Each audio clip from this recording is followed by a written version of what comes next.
WESN.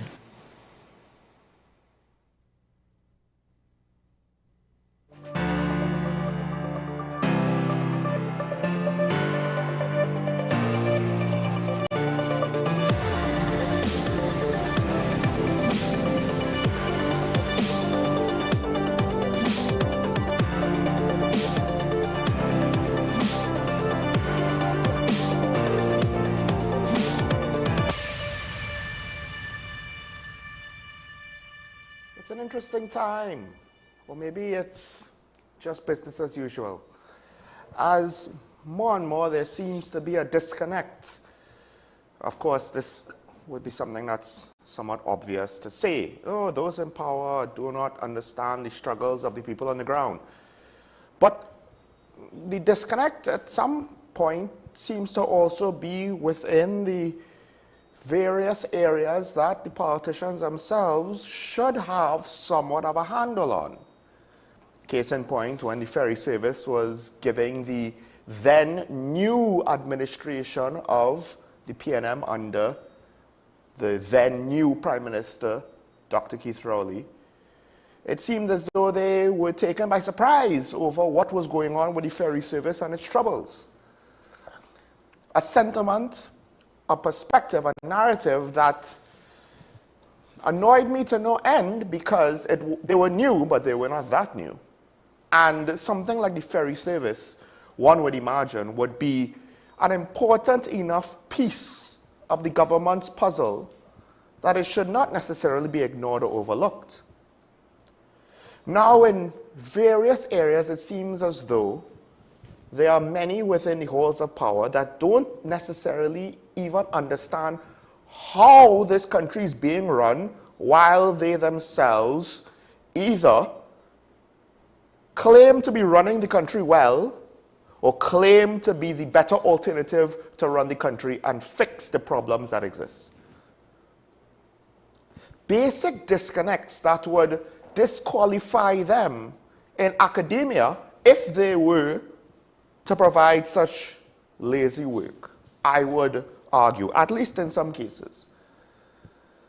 But also there seems to be a bait and switch, as important exercises may or may not be turned into the tools of the political whims as elections are coming forth. It has come out that while the Prime Minister in the special convention used that platform, I believe, to announce the change to the coat of arms, the committee that made the report generated from the consultations on constitutional reform admitted to the media, well, that was not actually part of our recommendations. Now, bringing in this wildcard issue that, on a legal perspective, only has so much merit. Granted, let me cement my point and reiterate. Just based on the fact of how it was done, I did not necessarily think highly of the move. But I must admit, there's no practical downfall to replacing the 3 ships with the steel pan on the coat of arms. And one area that I do have to agree with the Prime Minister with is that the steel pan is Trimbagonian. It's not Afro-Trimbagonian. It's not limited to one subsection of the country. And to say that other instruments should also be put up there, instruments that are not quite as indigenous, it might be identified by our people or subsections of our people, but it's not necessarily born of our people. It is not necessarily an accomplishment to that degree. I do have to agree with the Prime Minister somewhat, but I lament the fact that, not that this is an issue to be debated, but rather, this is not that important of an issue. Making the change, while it would be somewhat of a long exercise having to replace everything with the new coat of arms, if ultimately it is decided, is fairly straightforward. And there isn't necessarily any cons to making that decision. at least not any big enough for me to be bothered to protest against it. Rather, it is the fact that now the political leaders of the two parties in Parliament are spending at least some of their time making comments, debating this thing, whereas constitutional reform has much more important aspects upon which the proponents who kept the cause alive, who championed the cause, not just now with any Johnny-come-latelys, but in the past, this was not necessarily at the top of their mind. More important things like how our parliament was made up, our executive was made up, our president was made up, and how our elections are carried out. Those were some of the things at the forefront. Changing the symbols, particularly in a case where I would argue it doesn't necessarily, or it should not, hurt anybody. I don't think it should be taking up this much time when we have serious problems and we need serious solutions. And some might say, Sean, how could you say that? This is something serious, national symbols. Right. But I would argue, yes, it is an issue that you probably did not think about until it was brought up. And then if the change is made, the price of bread will still remain what it is the day before. Cost of living, the issues with education and crime, all of these things will not be fixed by one change of symbolism. Now, if you could show me a way that this could then be translated into a source of national pride that unifies the country, I would say, well, good on you. Now we're getting somewhere. But in order to get to that point, we need more than just changing the symbol. We need a much more holistic approach to this entire thing, and that's not what's on the table. Meanwhile, certain realities and practicalities of the world as it advances has seemingly left the government behind, and the government itself is none the wiser of these things. What am I talking about? Well, there's a lot to unpack, some unfortunate news with some unfortunate implications, some interesting observations in the public sphere. We'll get through that and more hopefully with today's Daily Review.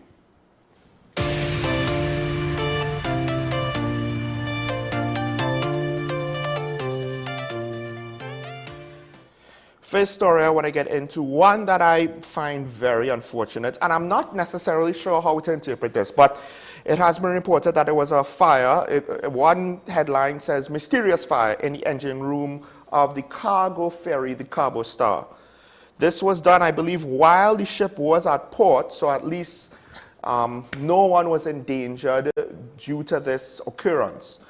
However, there is a danger to something like this, and that is whenever the cargo ferry goes down, it does have an impact on Tobago. And I do wonder if it's something about the July-August period that leaves our ferries a bit more vulnerable, because the timing of when we lose our cargo ferries don't always seem to be very good.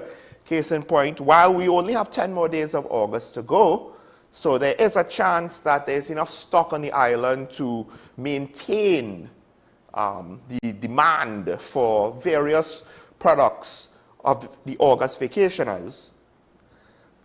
We could hope that that's the case, but then again, logistical timing could work against us depending on how it goes. Meanwhile, of course, Tobago, regardless of whether or not they're vacationers, still has to look at their main logistical supply line being cut. The passenger ferries cannot compensate for the weight of goods that is required. More importantly and interestingly, if construction materials for the new airport are required to be sent in the next 10 days and are necessary to continue work, there might be a slowdown or stoppage on the new airport terminal, as with other construction projects, something that may also hamper various developmental goals on the island itself. The only saving grace is that September traditionally is not necessarily high period for visitors, but then technically October has several events that may increase visitor demand, notwithstanding, of course, the Tobago Carnival, which I believe this will be its second year. One would hope that a venture like this would not fail because of outside influences, which would then undermine a project that could have had a chance to offer something, to add something both to the Tobago economy and to the Trinbagonian economy as a whole. It would be very unfortunate if this had an effect. It all depends on how long it will take to get the Cabo Star back online. It took 3 weeks the last time, so and the disruptions weren't necessarily that bad, but we don't know for sure, at least those of us not involved in the situation, how long it would take. So we wait with bated breath, as does Tobago especially, because again, this is the main logistical supply line to the island, and it's quite necessary. It's part of the reason why Tobago's situation compared to the rest of the country is a bit more complex and complicated. So we have to wait and see, unfortunately. We hope for the best. Hopefully it'll just be a couple of weeks, but depending on the damage of the fire, I'm not entirely sure. Moving on to the next story. This is one that is a bit late, and there's not much to it, but I still thought it was quite necessary because I believe it was Sunday, either Sunday or Monday, the UNC has called opposition MP Rudal Munilal as part of the UNC's press briefings, some of their communications to the public. They want a report on Coast Guard vessels because they made a claim 90% of the vessels were non-operational, and spoke about the fact that several vessels were either docked at Stobbles Bay and they even provided pictures of Coast Guard small boats on trailers on land in San Fernando and other places, San Fernando Yacht Club, claiming that they're in urgent need of refurbishment. Now, to some extent, and this is interesting, you should look at some of the size of the vessels. It was in the newspaper report. You could also look back if you want, find the MP's contribution. Just as a side note, these vessels are not that big, so this is why I said the Chief Secretary's claim about maybe renting 2 fishing boats but not pirogues, I think weren't necessarily impractical. That said, I think 2 to 3 years ago, we had Opposition Senator Damian Lyda who spoke on this issue. And I do wonder, between then and now, while they may have brought up the issue again about the Coast Guard, lack of patrols, need of refurbishment, need of vessels, etc., we don't necessarily hear, in my opinion, enough about what's going on with the Coast Guard on patrols. Why did it take till now for it to be re-platformed once again, and not even in a major way? Which makes me wonder to what extent, how much effort has been put in the opposition to bring to light the issue that we have, which I have coined or termed the greatest failure in national security on the island, being our porous borders, of which the TPS is not primarily responsible. It is the Coast Guard. We don't know if it's negligence or corruption. And when I say corruption, there are various means by which that could be carried out, which impacts or causes the lack of patrols. I say lack of patrols not because I know for certain that there are a lack of patrols, but rather the results suggest little to no patrolling being done. Because at the end of the day, it is near impossible for me to believe that during a lockdown, we secured our borders and had illegal immigrants during a global pandemic. And the smuggling has continued. Cocaine is brought into this country via boats. And yet the only cocaine that we seemingly get from these smuggling endeavors tends to be when they have a mishap at sea and it's washed on shore. So it's a twofold thing. I take this opportunity to remind you we have a problem with our maritime borders, but also to ask the opposition, why is this not something on the forefront of your agenda to speak about on a repeated basis? It's one thing for me to beat an issue like a dead horse, but you're the opposition, you're supposed to be, in theory, trying to find answers to some of these glaring, obvious, exposed public problems. This is not just speculation. We see the results or lack thereof. And Mr. Munilal is on the Joint Select Committee of National Security. Other things have been ventilated there. This issue, I would hope, would be ventilated more there. But we'll wait and see.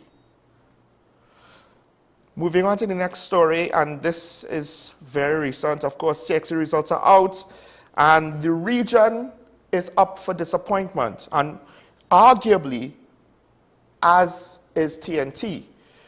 Regionally, it has been reported that the pass rate for mathematics around the Caribbean is 36%. Questions, of course, is this a holdover effect from COVID-19, the lockdowns of the pandemic? Now, the pass rate was in similar straits in the years before. And for TNT, at least the opinion of one stakeholder is that, well, our pass rate would be better than the regional rate by about 10%, but that's still only 46%. And it makes us wonder, to what extent is this reasonable and acceptable? Because at the end of the day, we set the tests, and the test could be hard, and reportedly, some people have claimed perhaps this year's maths test was particularly difficult, particularly with one of the second question might have been particularly hard. It would have taken students a lot of time, it might have discouraged them, it could have affected their performance later on the test, as a critical thinking question as opposed to a multiple choice question. All right, cool. We set the test, so to some extent, the difficulty and the results could be based on non-academic reasons. But I'm just throwing the possibility out there. I'm not saying that's what it is. Regardless, the results, in my opinion, do not bode well, particularly at a time when I have already said the education system in Trinidad and Tobago, to me, is somewhat alarming. And maybe I am overestimating the situation or what should be the expected results. I don't like the fact that we have we potentially have a 46% passing grade in TNT and a 36% passing grade in the Caribbean. What's going wrong? Do we have similar issues with education across the region? Do they have different difficulties with education? And of course, the question is, to what extent will this situation further decline? Because they're looking at other subjects as well, and at least in one area, Spanish, ironically, given our local situation, has also seen declining marks. Now, I'm not sure what it means for the sciences, business subjects, English, etc., etc. But to some extent, CXC math, at least when I did it, was somewhat of a basic subject that would build upon 5 whole years of your secondary school education. And to some extent, if that foundation is that weak, it then begs the question, what happens when these students go to tertiary level education? My first degree is in business administration. We had to do math courses and calculus courses that, at the end of the day, one could argue, is it necessary for all business students to undergo? Well, to some extent, understanding math helps understanding certain technical skills that may or may not be required. But regardless, it's part of the prerequisites. It's part of the core curriculum. Without it, you couldn't pass. To what extent are we setting up our students to have a harder time moving forward, as they have to compensate now at each stage where technically the education system becomes more difficult and more important. The minister said that she will have to review the information and so forth and so forth. She hasn't made any substantial comment yet. But we'll have to wait and see. This is not necessarily the be-all and end-all doom and gloom of our education system. Let me just put that up front. But I do think that at the end of the day, the math exam for CXC should not be so hard that this should be the expected result. Now, granted, prestige schools probably would have much better passing marks, but then we have to question about less prestigious schools. What about those students? And does that then indicate certain deficiencies in our education system, which, again, I have to wonder, okay, we have this information, and maybe this is premature, but the results, at the end of the day, I don't think are that good. What's going to be done about it moving forward, both at the CXC level, but also within our own Ministry of Education? I would have hoped that the passing grade for something like math at CXC level would be closer to 80%. I mean, ideally, of course, it would be over 95%, but that's the ideal, from my very, very layman's opinion. All right, let's hit the pause button there. There are some other stories to get through, including, of course, well, dengue, slowly but surely, it's claimed another victim, unfortunately. But while I would caution people to be vigilant with regards to that virus, the Daily Review, we'll end it here. We'll welcome the good lady. We have a big topic to get into, one that might take multiple episodes to get through. So stay tuned as Karen Shishera joins me to speak about constitutional reform proposals. Oh boy. Stay tuned. This is Talking Point on WSN, the Content Capital. We'll be right back after this.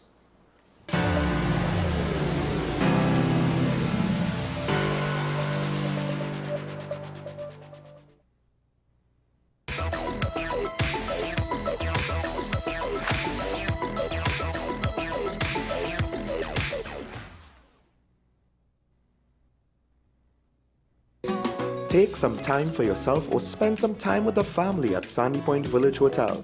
Enjoy our various studio and suite apartments, self-contained with their own kitchenettes and Wi-Fi. We also have our famous 100-foot swimming pool and our beachfront restaurant, the Steak and Lobster Grill. And our location in Crown Point puts us near the center of activity from the nylon pool to the local nightlife. Call us and make your reservations at 639-8533, 389-2378, or email us at sandypointvillagehotel@gmail.com.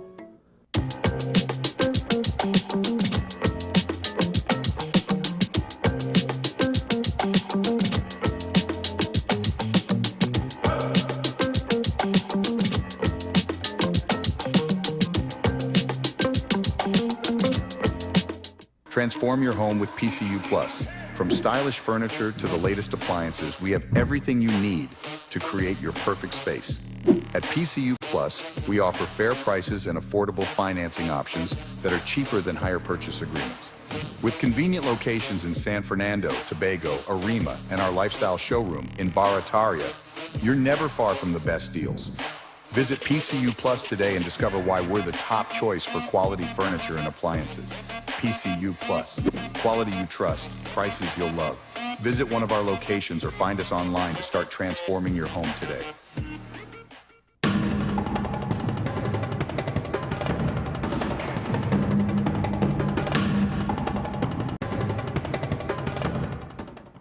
Pastor J, I want to get a tattoo. You really want to me. Respond to me how you would respond to me. The first question I'd ask is why?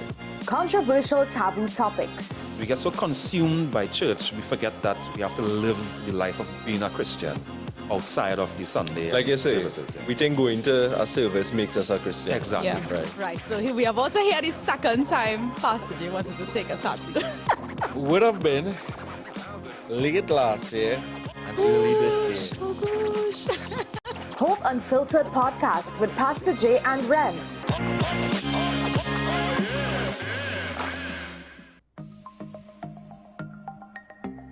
Knowing how to tell authentic is as easy as 1, 2, 3. Find it, match it, search it. Step 1. Find the style number on the tag. Step 2. Match the style number inside the jersey with the number on the tag. Step 3. Search it. A quick Google search of the style number will verify the jersey is authentic when the search results match the jersey being searched. Don't be fooled by counterfeit jerseys. Before you buy, remember to find it, match it, search it. Fan Zone, 2 locations nationwide. Center City Mall, Chaguanas and Movietown, Port of Spain. Nationwide delivery available. This is 10 questions. I'm Andy Johnson. The distance from where we should be in the world in going forward on our commitments with climate change. The effects of climate change that cannot be accounted for. It's called loss and damage. And we're seeing loss and damage happening so much more in this decade and the previous decade. The principal term there was this question of the correspondent banking issues. That is why we're trying to build capacity with this country here, Trinidad and Tobago, and other countries in the region. Man is not showing any signs of stopping or even slowing down. More than half of the forest in Trinidad is already gone. All the plants and all the animals and all of the nice clean water and fresh air and everything had to be on this planet for humanity to have a chance. We have small change when it comes to countries that can take decisions, and when they speak, the world listens.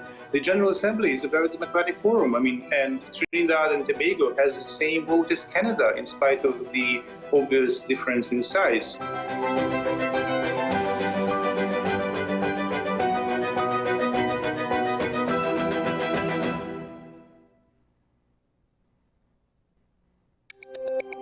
Every word, every line, every paragraph depicts a real moment in someone's life.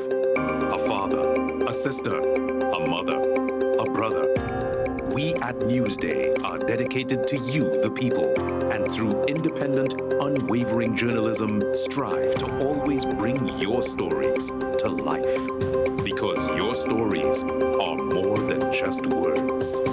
Newsday, independent and credible. Join me, Dr. Nalini Kokram, on What's Up Doc, where we discuss all your burning questions concerning health. Trinidad and Tobago is among one of the highest risk group of patients that develop this form of genetic breast cancer. What I'd like to take home from a short interview like this, screening. You must screen. Because it's silent. It's silent. Yeah. And because it's silent, you don't know it's there. What's Up Doc, every Tuesday and Thursday on WESN, Content Capital.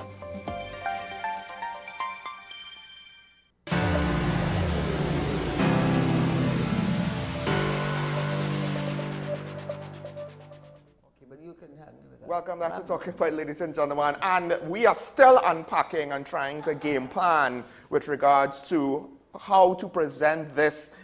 In part because of what has been reported in the press, we have also ourselves had to deal with the difficulty of discerning the key points of the report on constitutional reform by the committee. So joining me, of course, to begin the conversation, and I want to emphasize that again, we're beginning the conversation, is former Minister of Finance and Attorney at Law, Karen Shishero. Good morning, Karen. Good morning to you, Sean. I'm going to try to put on a different hat more than the other hat. Good morning to your listeners, of course. Is more of the academic, because I did spend a lot of my life in the academic field, and I have done consultancies, I have written textbooks. So I don't think it would be unfair for me to be able to comment on the quality of that report. And let us say when I say the quality of the report, one of the things you always strive, if that is the correct word, to do is have clarity, simplicity, and I should be able to understand at the end of the day, the key points you're making, you said the outline, but then I have a heading called recommendations, and I certainly felt that the Boarding Committee report was far more helpful. I didn't read it before I came on today, but I had done it a few weeks ago on this show when we spoke about it, and it was thinking things through. It set a much better framework, and it was much clearer and far more gave far more guidance. That I'm sorry if I am I'm offending anybody who's on the committee, but it sounds like a pack of sorry, it sounds like a set of people who are a set of academics who you'll come out of the room and say, what are you really saying?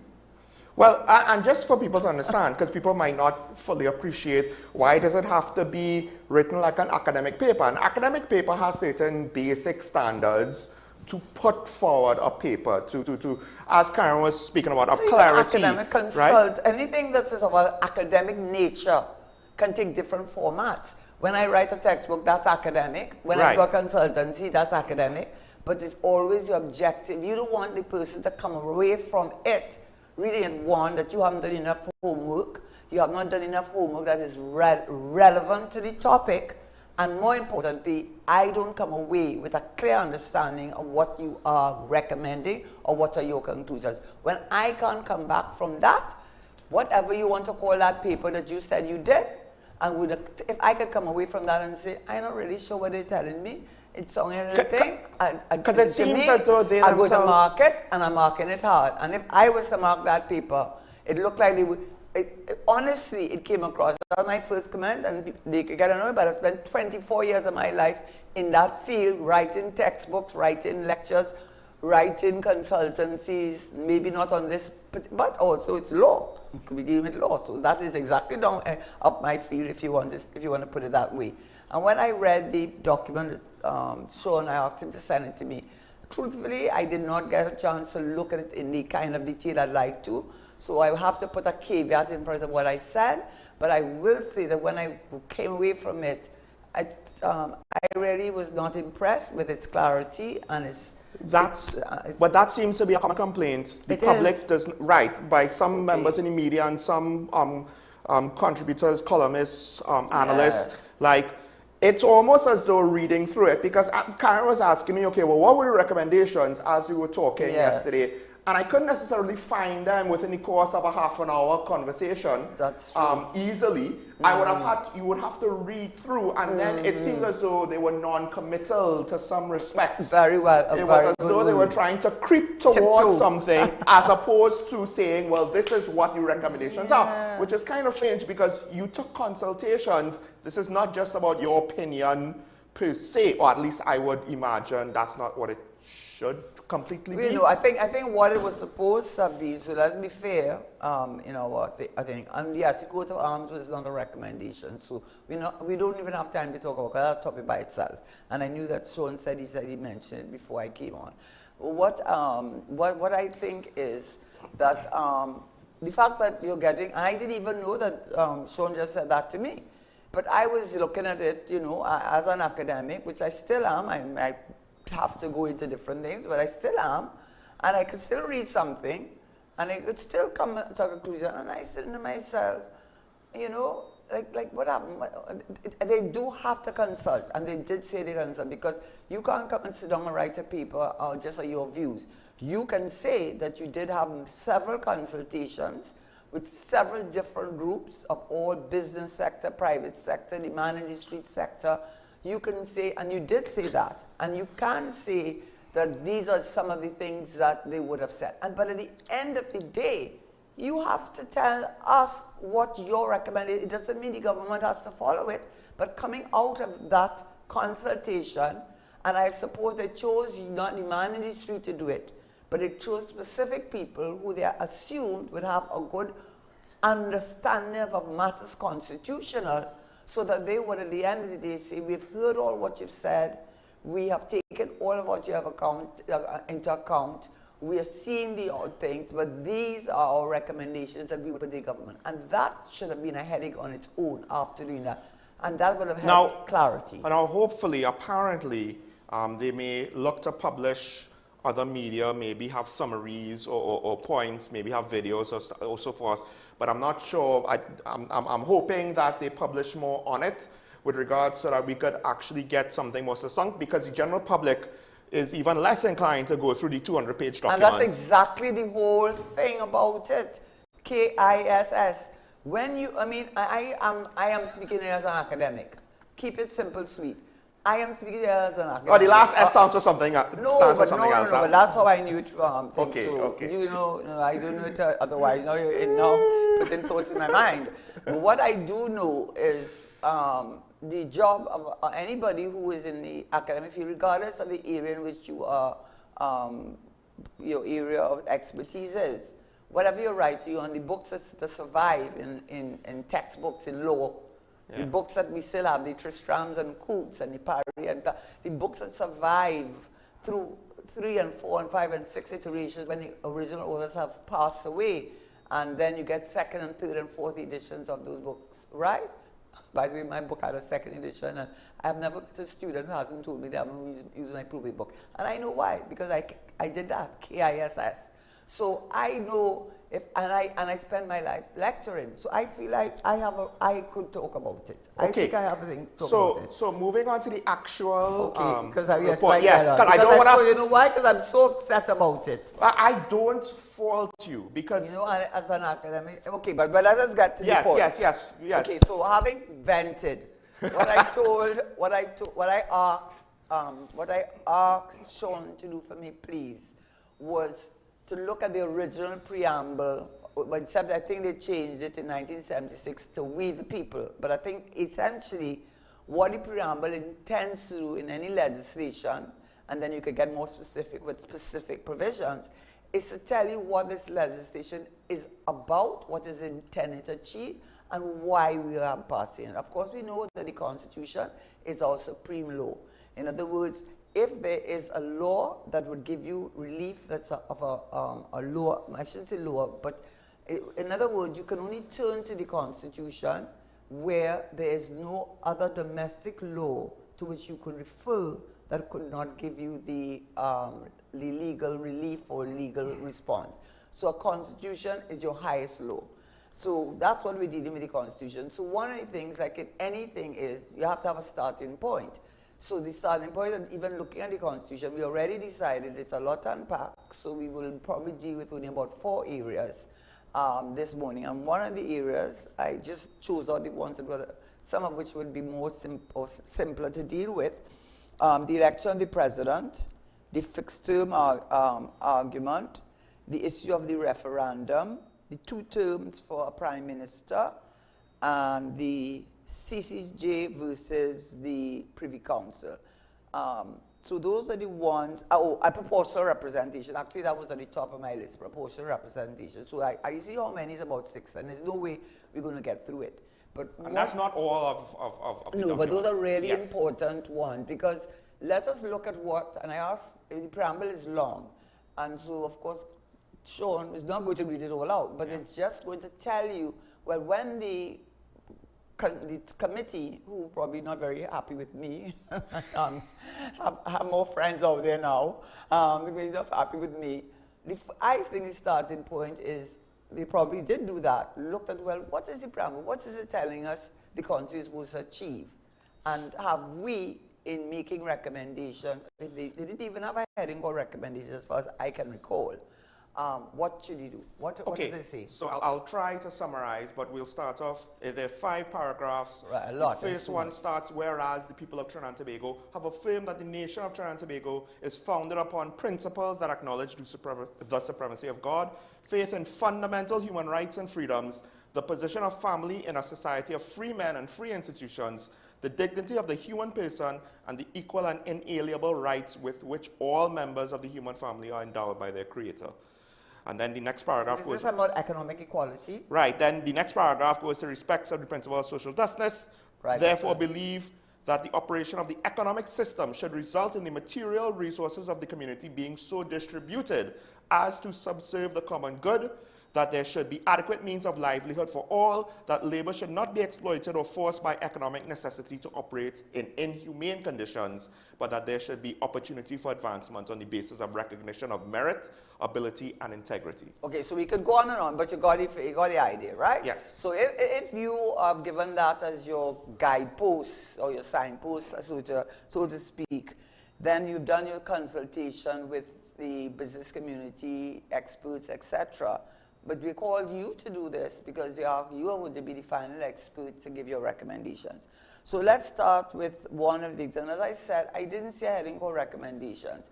They did talk about that. It's almost as if they were, well, this one says that, and that one says, we could go this way, we could do that. How are you helping me? How are you helping me? Nobody telling you you're making a decision, but have an opinion that I could come out and say, well, okay, that's one point of view, that's another point of view. So let's start with the proportional representation. And that has been on the book since the voting committee days. And, you know, if you wanted to really see the impact of proportional representation was to, versus first past the post.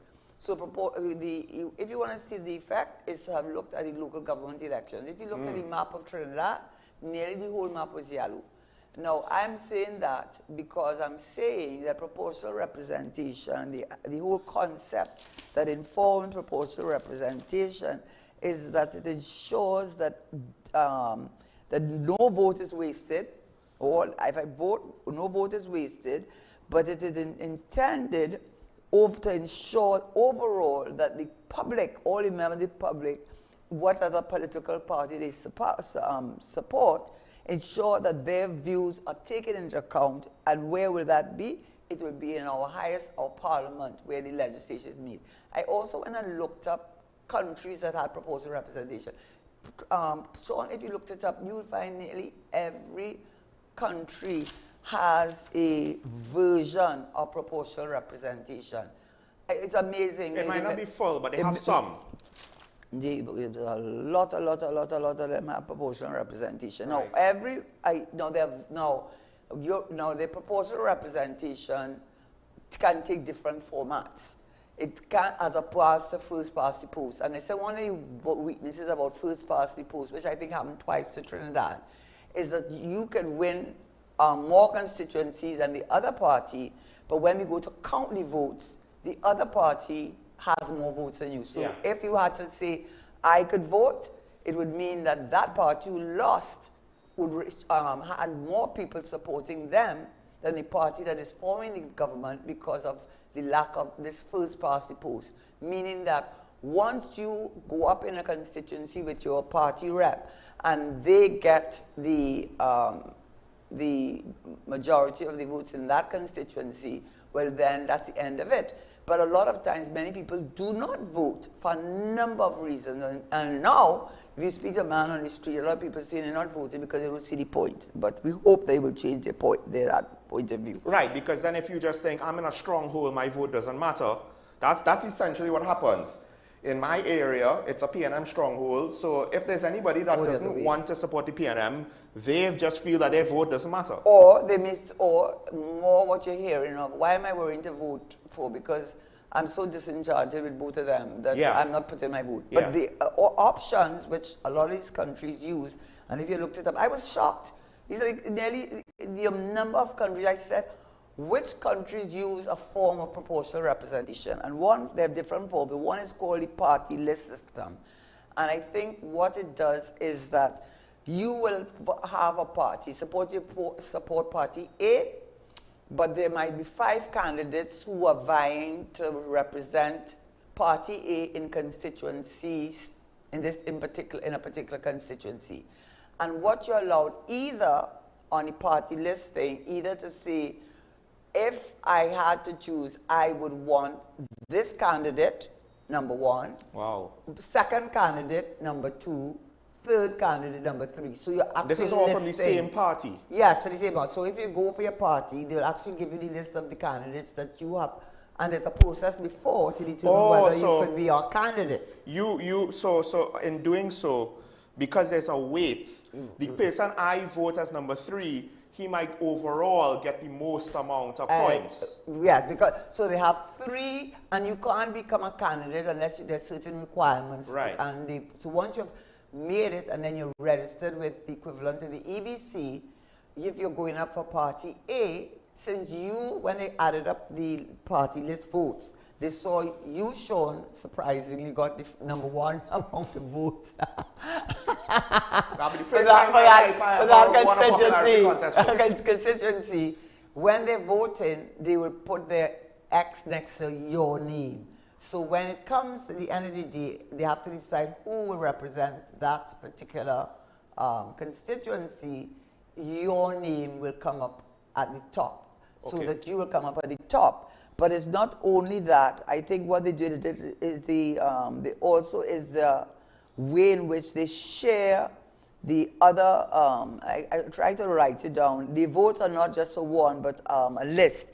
Each list is submitted by a different party. Each district has a share proportion of the share of the votes. So in other words, however they work out the proportional representation, there is proportional representation in Europe, in so many European countries. I was taken aback, right? Well, that's why you see so many coalition governments and multiple party races. Exactly, and they said, actually they said England was the one that started that.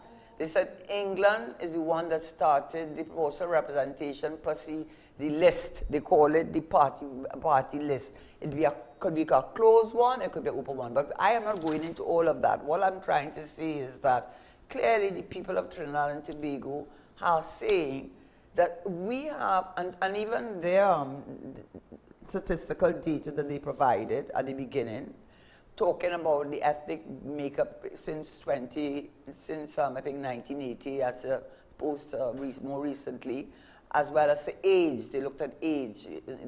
The young people are not having not as many young people as we would have expected, but we have a much larger aging population as compared to 1980. So what I'm saying is your proportional representation should try to capture as many of the people who make up Trinidad and Tobago, whichever system you choose as being the most relevant. But clearly, since the rest of the world recognizes that they're saying people are becoming more educated, they say they're becoming more sophisticated, they also say that the part of the reason why you get them, I think the report said that too, to be fair. They did say that people are not willing just to accept anything and anything. They are being more demanding of their rights, and they are not willing just to be, say, okay, go ahead.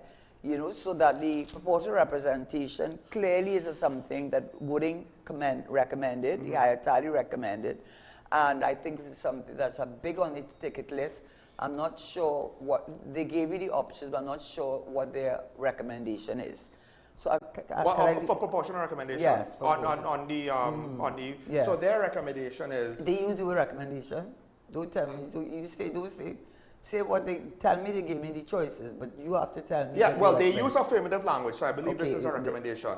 That because they said most of the Senate will now be elected. So again, no, they tell me what will happen. Yes, yes. They're telling you what will happen. They're specific. What I believe to be their recommendation, because I have to discern the tea leaves, is that they increase the Senate to 55. That's what Ghana did. Ghana did something. Ghana's had a form of proportional representation for a long time, because they increased the Senate to 55. Right. 10 would be appointed by the president. 5 would be coming from Tobago, which I think will also be appointed by the president. And the rest, the 40 remaining, will be based on votes in the general election. So that is what the... That is, yes. So that sounds like a recommendation. Yes. That sounds like a recommendation. Right, so 40, so if the opposition technically has a greater popular vote than the government, they will have more senators, not necessarily a majority in the Senate. Some of them can't vote. They also have a system, and it's in the Ghanese version. Even though they allow a certain percentage. I don't think there is a limit on who could vote on legislation. Right. What will make it interesting is the fact that we have the extra 15 allocated seats from Tobago, which at least on the surface, like. You're staying at Tobago a long time too, you sound like. No, it's just I said it before. Really at Tobago. I did which say, is a good thing, because it's Trinidad and Tobago. I did say that the Senate probably is the best place to give Tobago more representation. Right, I agree. You can't arbitrarily increase the number of MPs. They've given. So I will take back that they didn't just leave it wishy-washy. They've actually put numbers to their if it is called a recommendation. So I guess what they're saying is... You just have to find it. Right.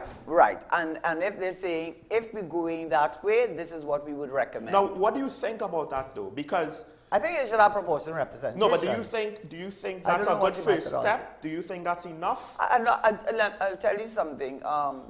Because of the limited time also, not just on the show now, but in doing the research. And because there's so many iterations and variations of that thing you call voter representation, to ask me to give an answer like that, when they spend how many, I can't give you an answer like that. Because to be fair, what is in document is not guaranteed to come to pass. Right, but what we will agree with, it isn't correct that you could have a situation which has happened in this country where the party that is not the government got more votes than the party that is the government. And that is because we have first past the post system. Right. Even England does not have that. They are the ones that introduced a mix of the list and proportional representation into the system. So that's my answer. So we're not going into specifics, but the Right. principle, do you think that our House of Representatives should have more proportional representation? 100%. Now, the next thing is, let's just say the recommendation goes to pass. Here now. Huh? We are committee now. No, I have a specific scenario I want to ask you, or one detail of their recommendation, right? Yes, okay. Because I believe it looks like the president might be... Well, that one. The president? No, well, with regards to the independent senators, the president will be nominating them, right? I'm not sure about Tobago. But my point is, because would this system, the effectiveness, rely on how the president is chosen? Because they do have some stuff in the report and that is on why, that. Okay, and that is why I started by saying that for me to do a deep dive into the various forms in which a proportional representation can take, I cannot answer you that. But what I could say, the principle which informs the proportional representation as opposed to first past the post, and which has been most countries, many countries. In fact, the countries that score very, very, very high in terms of national freedom, so which ends up being those European countries, the countries that Mr. Trump likes, right? They are the leaders in the proportion. So we do agree. We understand why, especially in our country, where it's not homogeneous, we're not one race, we're not one religion, we're not one ethnicity in this country, and therefore when and because our voting patterns have yet to really change significantly, although they did say that the mixed population has increased significantly since 1980, nevertheless, it doesn't only mean that you're leaving out my party, but the reality is you are leaving out my ethnicity and my religion. Whether that is our problem, and that's not the committee's problem. I'm just telling you, it even gives even greater weight to why, when you sit in Parliament, everybody who makes up this country should have some sort of representation in our Parliament. I think in Guyana, it's called the National Assembly. Before it was called the unicameral. They did it very early on in one house. I just want to add, so the 5 senators from Tobago would be appointed, I believe, by the president, but on advice of the chief secretary and the minority leader, which again, those are aspects specifically. Going into the details. Yes, I know, but and I don't think they have reached there. While I do agree with you, I do wonder how the House of Representatives could have a proportional representation. So I do, on the surface, think this is a first step I would like to see. And guess what? I'm afraid we're not even going to reach there. Wait, not only that, as with many things with this country. But what I'm saying, we're not reinventing the wheel. Many countries have gone through this. Yes. Many countries have had the challenges. We love to have consultants and have reports. They love to do that, right? And this might be a worthy consultancy to find out how we can best, given our unique situation, which in a way mirrors Guyana in many ways, have a proportional representation, the objective of which is to fulfill the preamble and fulfill the thing that when we sit in the Parliament, it's one Parliament made up of the winning party, for sure, having because they are the legislature thing, but there are other parties to be represented there, having a say in the running of our country for that democracy. That's all I could say at this point, okay? And they could come with recommendations, but that has to be fleshed out. But we all agree that we should have quickly, we could get maybe one more point in we will look at how we spend so much time on that. Well, the fixed term, after I read it, I said 2 terms, but then when I read lower down, I don't know if I read wrong, maybe wrongly now. I don't know if I did not read it correctly. But they say he could serve 2 terms as Prime Minister, but then they have to have a cooling off period of 5 years, and then they could go back for reappointment. So it's really not 2 terms. That's what I read. Although to be fair though, more often than not, that amount of time might make it impractical. Not 2 terms. But you're right. Don't tell me 2 terms when it's not 2 terms. Do you think Obama could go back for president? Nope. Why he can't? Because it's within, You know why? Because they do have something called a cooling off period. Exactly. Right? And they know why they did it. Okay? Because one could argue, yes, if the Prime Minister is young enough, then the cooling off period is not going to matter. Young enough? Biden was 80. Well, you were young enough. Well, no. Well, obviously now, if Dr. Crowley... I'm not talking about these people. No, but like the current leaders, the current political leaders in Parliament, the cooling off period would actually, I think, practically prevent them from coming back. All right. But that's not always going to be the case. Sean. So I agree with you. I agree with you. I am not talking about the people in power now. Yes. I'm talking about in general. reform.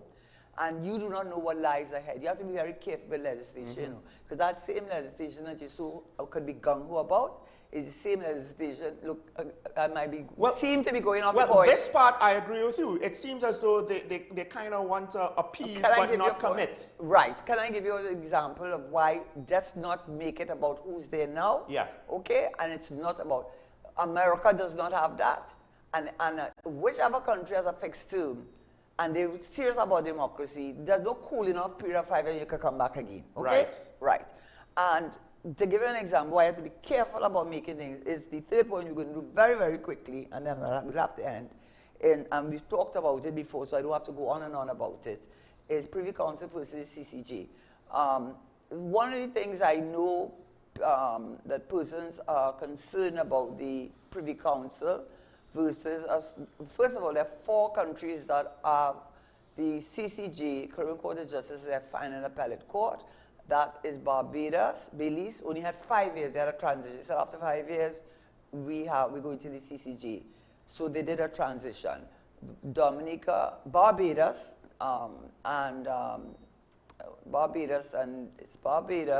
Ghana, and Ghana did it right away because Ghana, in fact, stopped sending matters to the Privy Council a long time. And then when they formed the Caribbean Court of Justice, that's when they started sending appeals there.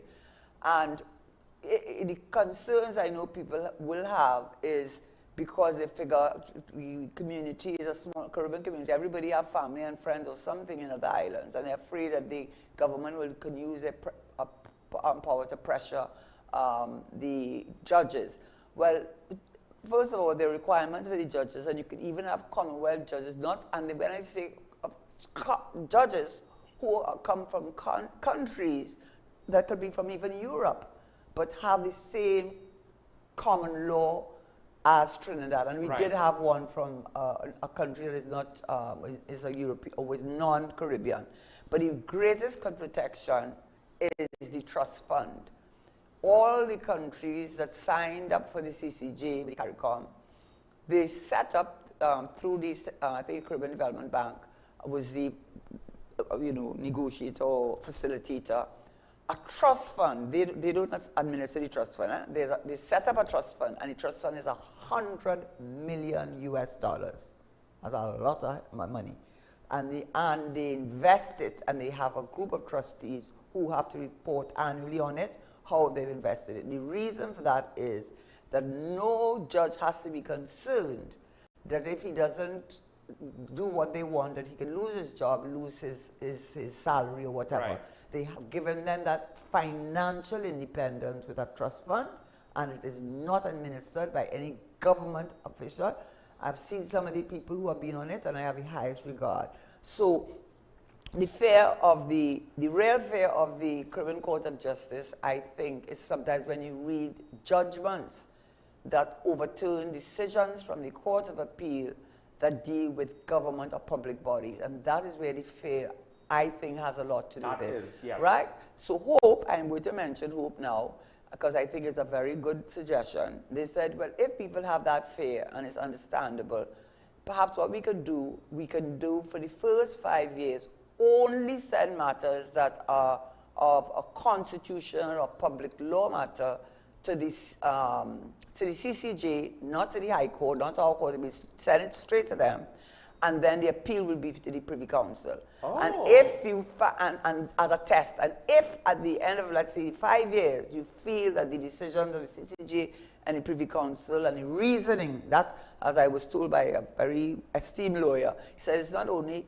the answer, but the reasoning is very similar, then that fear should be dissipated, right? And the reason why they will have that fear, and it is a really reasonable fear, that thing with the local government. Yes, I have used that election on this. That is my first right, thing. that local government, and they tore the government apart. They told them, you are the government. No government, no thing. Is the electorate to make that decision about extending the life. But there was also another case where the Privy Council came down on our local courts for allowing a civil matter to trump the precedence of criminal courts. Of the DPP, not of the... DPP, the DPP. Well, yes. No, because it's the DPP that brought the matter. So don't say criminal court. Right. Because under the Constitution, when you're bringing matters, it's, by the way, the 1976 legislation brought in the Office of Ombudsman, and they have made recommendations that the Ombudsman shouldn't just be hearing complaints, but have power to implement and enforce any kind of misconduct for public officials. I think that's a very good recommendation that I found somewhere in the document. Yes, and I said yes, that was a good one. I'm not too sure that the Auditor General, I would be remiss in There's to something say in something there else. that implies changes to the Auditor General, Right. but we don't have time to go into that right. one. But I want we'll to say, discuss that next right, week. so the CCJ and the thing, is the DPP that brought it. It is the DPP. I have the case. I come and walk with it. I walk with the case. Look at it. The Director of Public Prosecution Appellant versus Chris Durham, also called Boy, and 2 other respondents from the Court of Appeal of the Republic of Trinidad and Tobago. Is the DPP brought it? You know why?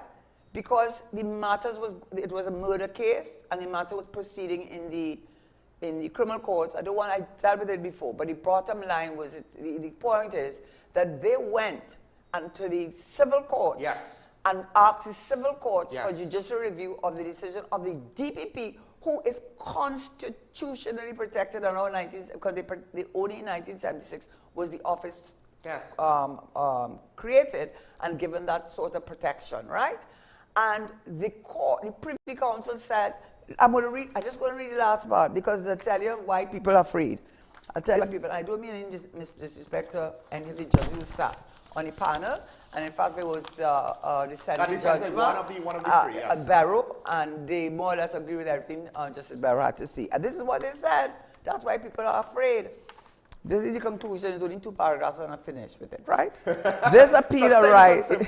Yes, this appeal arises out of an unfortunate sequence of events, commencing with the seeking and granting of leave to apply for judicial review on without notice basis, without telling the DPP.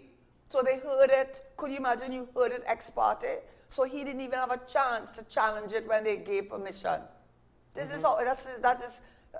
I mean, how do you think of something that they say without notice basis? How urgent? Anyway, maybe this is urgent.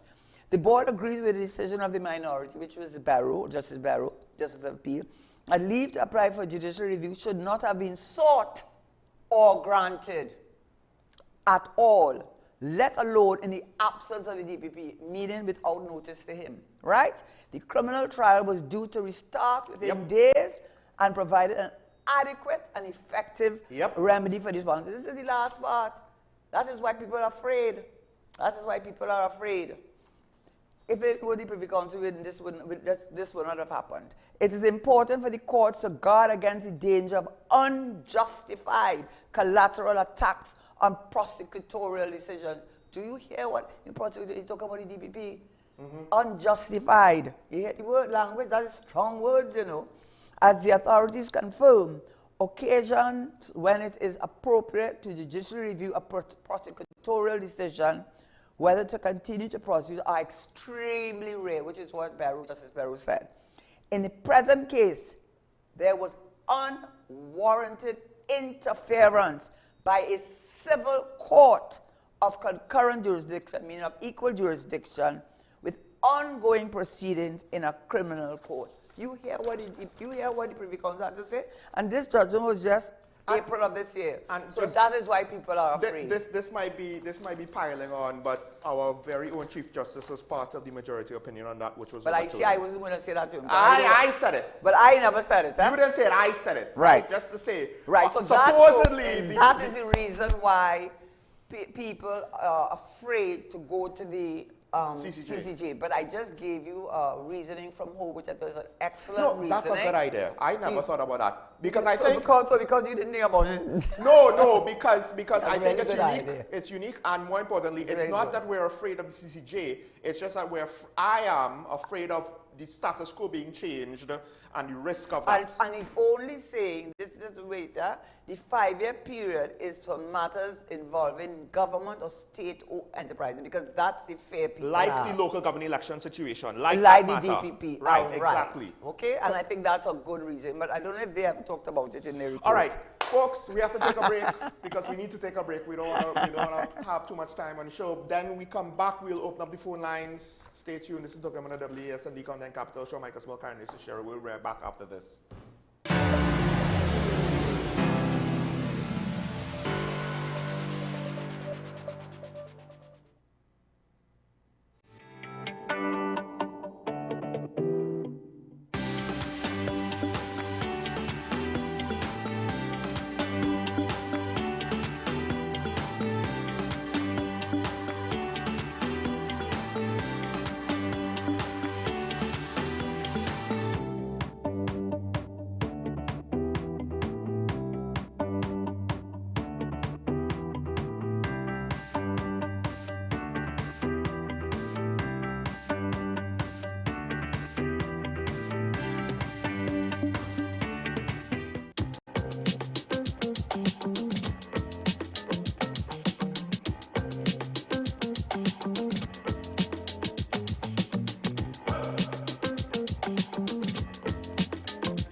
Transform your home with PCU Plus.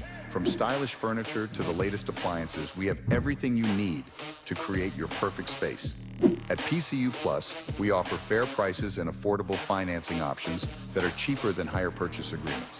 With convenient locations in San Fernando, Tobago, Arima, and our lifestyle showroom in Barataria, you're never far from the best deals. Visit PCU Plus today and discover why we're the top choice for quality furniture and appliances. PCU Plus, quality you trust, prices you'll love. Visit one of our locations or find us online to start transforming your home today.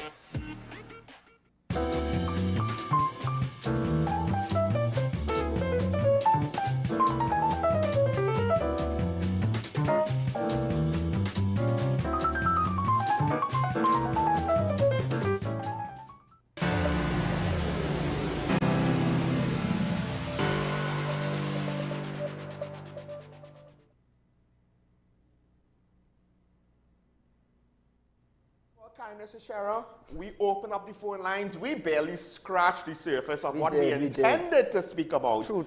With regards to constitutional reform. And of course, I did technically start off the conversation on the special convention yesterday with Dr. Sheikh Mohammed, right? We haven't even necessarily got current take on that. So next week, we have plenty. I think this is like a whole month. Wait, I want to tell you something. We have so much things to talk about. Brent Thomas Parra, local government like AGC 2, AGC 1, property tax in September. Property tax in September, the budget in October. His gate. Oh God, we have so much to go through. Appointment of the COP, the fishermen boats in Tobago. You've been saving up some of these things, or what? No, because when we started talking, I was going to talk about that, and you said, let's talk about the constitutional reform. I said, okay, let's talk about that. Right. I just put it aside. But it's funny, the July-August period had a bit of a slowdown. Of course, Parliament goes on recess, among other things. People go on vacation. I get that. Some serious business slows down a bit. Yes, but it seems as though now serious business is piling on, right? Unfortunately for Tobago and the THA, I don't think the Chief Secretary got a vacation this July, August at all. No. Now that the Cabo Star has a mysterious fire, as it was called. Oil spill, fishermen boats. So it just is what it is. The phone lines are open, folks. You could call in and have your say. I know that to some extent, some of you might not necessarily yourselves know what to make, what are the recommendations, what to make of the recommendations, what to make of the ideas or the thinking behind the recommendations, because to some extent, it's kind of hard to differentiate what the actual proposals are from the preamble. It's kind of hard to read the document and know exactly what the document really saying. Of course, that is the truth. And I'm sorry, there are set of academics, you could have done better. And you could criticize I mean, yeah, me. something as basic as formatting. And structure, you must give me structure and clarity. Okay, we have Dabidi on the line. Good morning, caller, you on here? Morning, caller, you on here? Morning, Sean. Morning, my good friend Karen. You know, I have a lot of respect for Karen. I mean, he's a senior educator as I am, but having the experience at the law school, you know, that I respect the viewpoints on her towards the constitutional reform. But I want to ask Sean, if you'd allow me, ask Karen, is there a need for constitutional reform in Trinidad and Tobago? But I think somebody's, yes, to answer you straight, right. yes, and I think somebody thinks we started speaking about. And I think that the perception is really like you're bashing what the PNM is doing instead of contributing to it. And I think, this is my opinion now, in my opinion, I think that if the UNC, if the opposition is to join in the debate on what is an opening here now for constitutional reform, I think it would be better for Trinidad and Tobago. I want to say that I have been part of the Constitutional Reform Forum at UWI for over 10 years now. And I attended the consultation under the UNC where they had to stop at the preamble. If you all recall that. They stopped at the preamble. So therefore, I think there is a need for it, and all citizens should assist in the process of getting it right. If the PNM doesn't have it totally right, I think we have other persons in the country who can add to making it right. Well, to be fair, caller, what we critiqued for the most part was not what came out of the special convention or anything the Prime Minister said. No. I wouldn't necessarily put the report as a PNM report. True. Right? I wouldn't say that it's a PNM report. No, it is not. But it's a TNT report. Well, and I would like, you know, that it might not get a 1 or 2, it might have a failing grade, but it can be corrected. Yeah. I wouldn't say that I hate everything in it. I think we can go down the road as to having it corrected. And maybe if it take 1 year, 2 year, 3 years, that we do get constitutional reform. Thanks for the opportunity, and you'll have a nice day. Thank you, and you look beautiful. I just want to say, though, that there was opportunity for consultation. But the other thing, too, is when you're taking constitutional reform, it does take quite a long while. But why wait till the 9th year when you're about to face it? Why did you start first? If you really were serious, you have to be, let's be objective. If you ask a country, somebody from another country, you're there 9 into the 10th year, about to face an election, all of a sudden you put together this reform committee, and I mean, it doesn't have a good look. Just quickly for Dabidi, Dr. Mohammed did say that the amount of participation was potentially not that high. I don't want to put words in his mouth, but that's what I got from speaking to him yesterday. And you know why? You know why that would be? So I believe, Dabidi, you're very much correct. We need more voices on this. Sorry, we have another caller waiting. Oh, we have a call? Go ahead. Sorry. Caller, good morning. You on here? Caller, good morning. You on here? Good morning, folks. Morning. I would just like to thank Mrs. Nunes Pichero for clearly articulating one of my and other persons' fears about this Privy Council versus ECJ. I am not one to get all emotional and nationalistic about, we have to see about our own affairs. And that should never be an opinion put forward for making the change. The change should be other things. And I think she made it quite clear the things that we should be looking at and expressing our fears. That's one. Two, Mrs. Teixeira, what is Hope's opinion on noise pollution? Noise pollution is a serious, serious problem in Trinidad and Tobago today. And it's being ignored by the media, it's being ignored by our intellectuals, it's being ignored by our brilliant people who write regularly in the newspapers, etc. There are people who are having health issues from noise pollution. Noise pollution is an attack on the very foundation of our rights as citizens. And yet, in this country of so many intelligent and educated people, very few people, I don't know if I can say any at all, are being a champion for people suffering from this. We have a group called Citizens Against Noise Pollution, TT. They are on Facebook.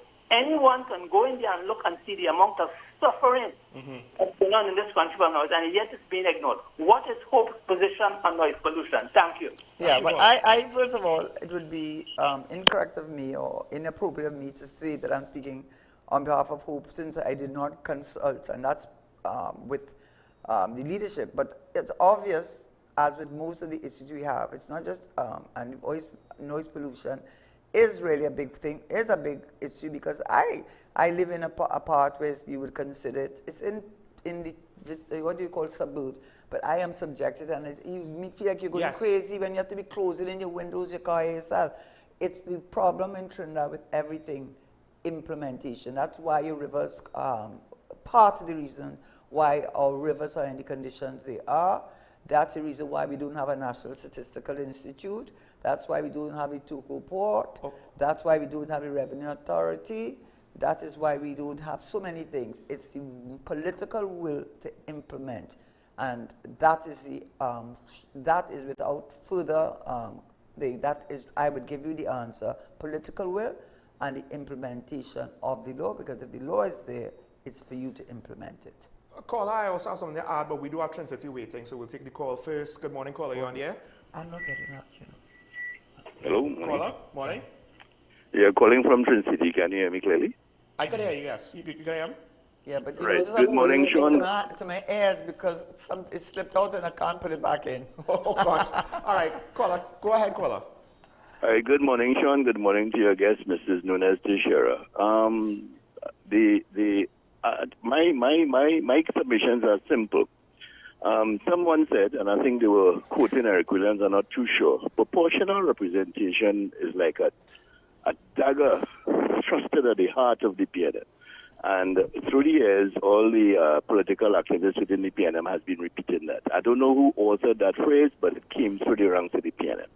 So proportional representation is a good thing. Mrs. Nunez Teixeira mentioned the Higher Tally Commission, the Wooding Commission, and recently, young Mr. Henry made some presentations and submissions on proportional representation, which would widen the horizon or broaden the horizon with regard to our democracy. This is not at Mrs. Nunez Teixeira. She's just commenting on what was published and so on. Other academics within the field of economics and within the field of law always create an academic argument, bogus and fraudulent as it is, in favor of the PNM, right? So that has been the habit of creating an argument against the opposition and creating an argument for the PNM. Now, the thing about it is, for our years of independence, from internal self-government in 1956 to the present, the PNM has been running things. So they will always create approaches and arguments in their favor, and it's a power struggle. From what your guest is saying, it would appear that consultation or the presentation of the final document was not well presented in terms of its structure, its approach for people to understand it. That is one. We have a case where the Prime Minister said he's going to change the coat of arms, no consultation. We have a case where the Minister of Finance said, this is a cashless society. We have to go cashless. Who says so? who did he consult? What are the pros and cons of having a cashless society, right? So you have these lame duck arguments.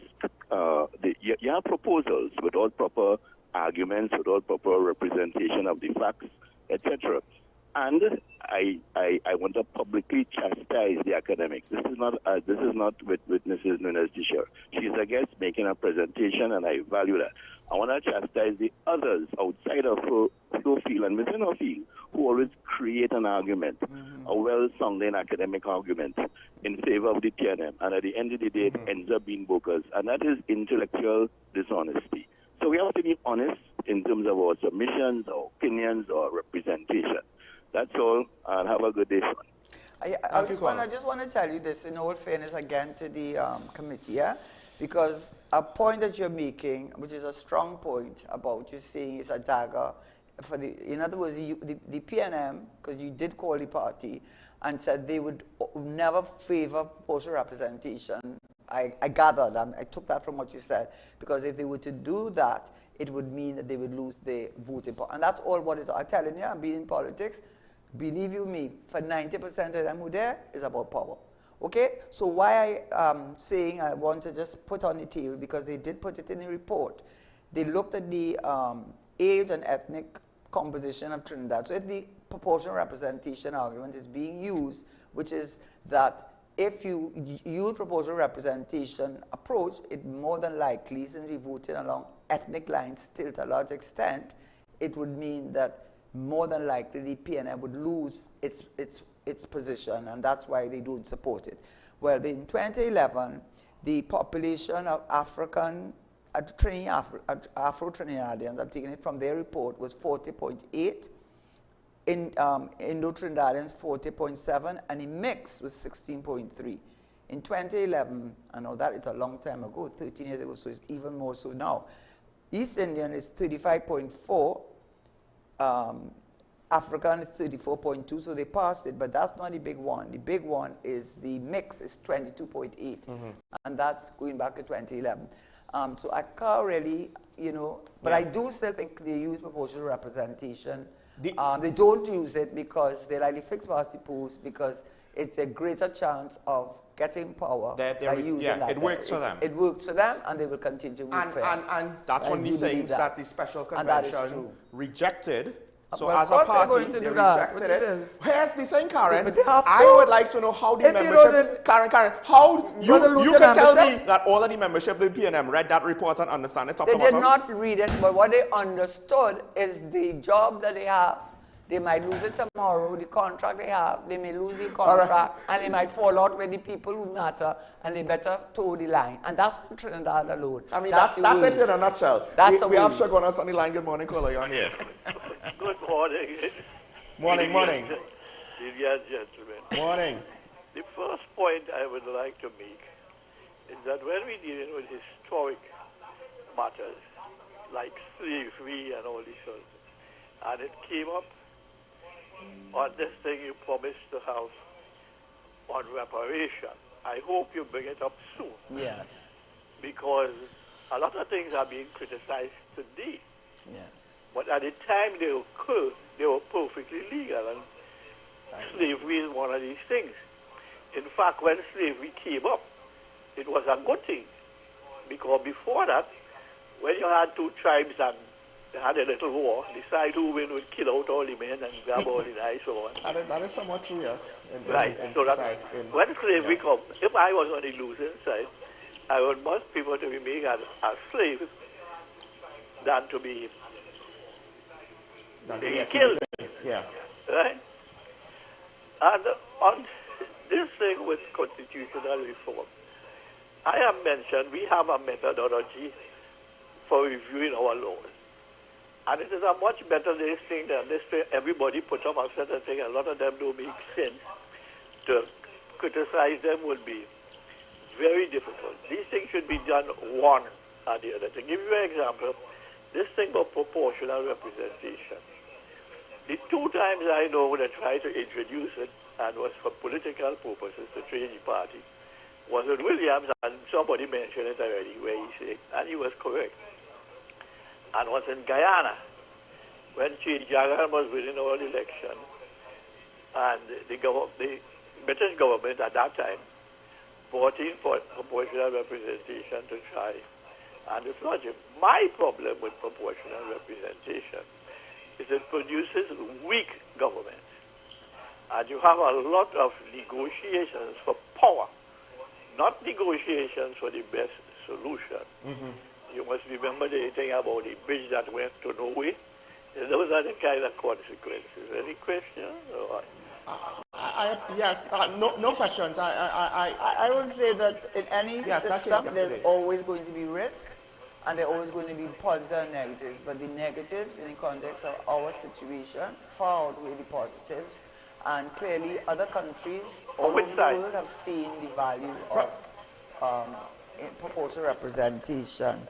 Professor, I understand what you mean, because when you look at a lot of European governments, you see the weaknesses. My thing is, though, so it's a strength. Why are you calling it a weakness? No, but people are able to contribute and be part of what you call a democracy and able to have a voice in their democracy, how is that a weakness? No, the weakness comes in the fact that they're not able to get a consensus on things at times, and they are deadlocked. Okay, so therefore they've got to find a way around it. No, but Professor, must vote somebody in right, but Professor, my point is we have the reverse problem where our system basically removes any opportunity for new political entities to come and participate. No, We're kind of stuck in a two-party system. It don't have. Well, on a practical level, I would argue that that's what we've experienced. You see any of these new parties come up with something to deal properly with the problem?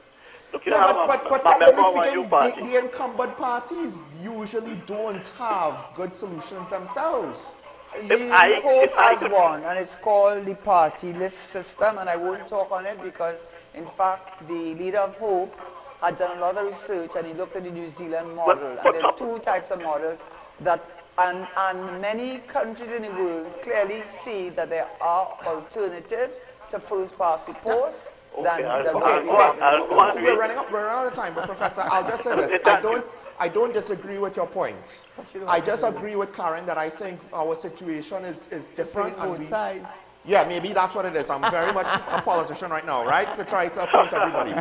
But I see both points, but I do agree. I think at least with what was one of the things that I do agree with from the report is their recommendation for proportional representation, at least as a first step to try it out, because it's not going to necessarily impact. And it keeps coming over and over again because it's something we need to do. And as you were speaking, because we run out of time, it's something I really want. Sorry, but do you have another point to make? All right. Thanks, Professor. Thank you all, gentlemen. Thank you. You know, sometimes I don't know that when they've stopped. Yes. So, you have to excuse me. I don't mean to be, genuinely do not mean to be rude to the caller. But, and we could do a whole session on proportional representation. And everything that you bring in is going to be negative and positive. Yes. But the fact that it has gotten so much, because people are more educated, they are more demanding of their rights, and you're always going to pay a price. That's why they introduced, that's why they introduced a lot of state companies. Yes. Because the public service, yes, although it's supposed to be independent of the politics, the reality is, I'm not talking about any party, I'm not talking about any period. I'm saying that is a reality that they maybe can slow down your project very easily because they support the party that lost. And they will not let you know that. They will say, of course, Madam Minister, of course, Madam PS, we're dealing with it. And 10 months later, of course. So you have to understand this, when they brought in state companies, it was also to get around the fact that we were not able to advance a lot of things because these blockages were being put in the place of the government who did not have the authority to unlog whatever they would unclog it. There are pros and cons to that model, right? And that's why governance is hard, because it's not an easy solution, which is why, yes, I understand there are cons to it as well, but I think it all boils down to the fact that I would like a UNC supporter in Diego Martin to have their vote counted, a PNM supporter in the South to have their vote counted, right? Yes. I don't like the fact that a significant amount of the voting population just does not bother, because then that, I would argue, artificially changes the results because there are a group of people that just give up before they vote. NGOs should be there. In other words, give people a chance to have a true democracy and make preamble a reality. Yeah, now, I wanted to just respond to the caller on noise pollution quickly before we end. Last night, I don't know if you heard it because we don't live that far apart, but there was music that I was hearing. I didn't know that. Eh? There was, I was hearing music last night from what sounded like from the late evening, late afternoon, early evening, till after midnight. Right? Now, it was not loud by me per se, but at some point I had a thought, but it's going to, if I'm hearing it. I think they get them up to midnight.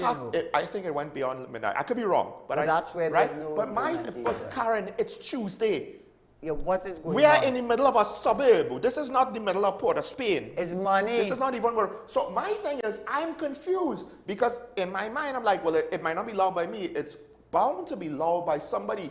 But caller, to your point, to be fair to you, that thought entered my mind and that's where it ended. I would not have remembered if you did not bring it up. And you're right about that. We have normalized it. Not only that, let us be honest, it's who you know. I don't know who have any party, so they have, don't worry boy, you don't worry, we'll take our time, the thing. This is Trinidad, and that is what this constitutional reform is supposed to be looking at, is the freedom and the democracy of the country and the rights of the individuals. Getting rid of a level of corruption. It won't get it right the first time around.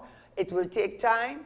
I think they need to go back and do a little rewriting to make it a little clearer. We don't need 200 pages. You know, let me just say this last point, please. Yeah. When I was in government, what you had to do, you could write a 500-page thing on a consultancy, you know, but take it and break it down into 3 pages and bring it to us. And then we read it, and then we read the document. Yeah. You see what you all need to do with that part? Give us a summary of the key points and then refer us to the main document. Yeah, because the people. Because otherwise, because you wrote it to yourself, you know and to whoever. If you read it writing that for the man in the street, who are the ones who are affected by it, then you are going to make it accessible. And if you want to make it accessible, I would strongly suggest that you do a summary version of it and then send people to the larger version, which is what we do in many cases. Well, to close, 2 things. One, I have heard the comment that apparently this is not an issue for the common man, and I believe that that is right, and I believe that is a little presumptuous, right, and gatekeeping, and it bothers me that that might be a sentiment that is shared, right, among some people. Listen, it's not about, well, we don't have to bother with them.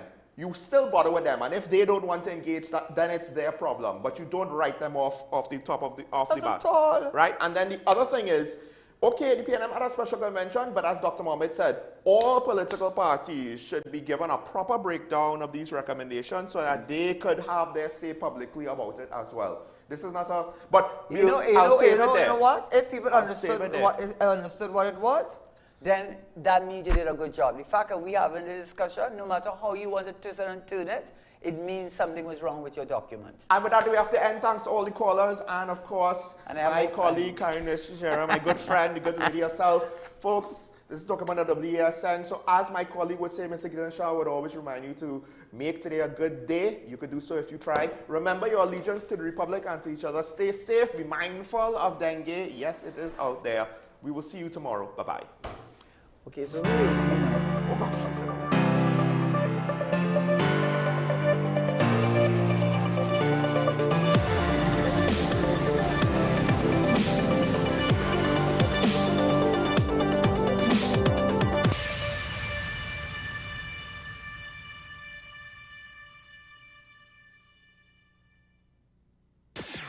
WESN.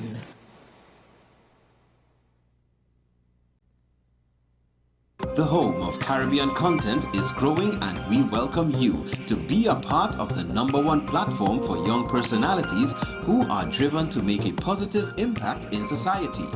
As we continue to reach every corner of Trinidad and Tobago through our daily broadcasts, our social media pages, or through our 75+ digital billboards across the nation, Contact us to learn about our competitive rates via marketing at wesncc.com or call us at 628-5835. WESN Content Capital, television with a difference.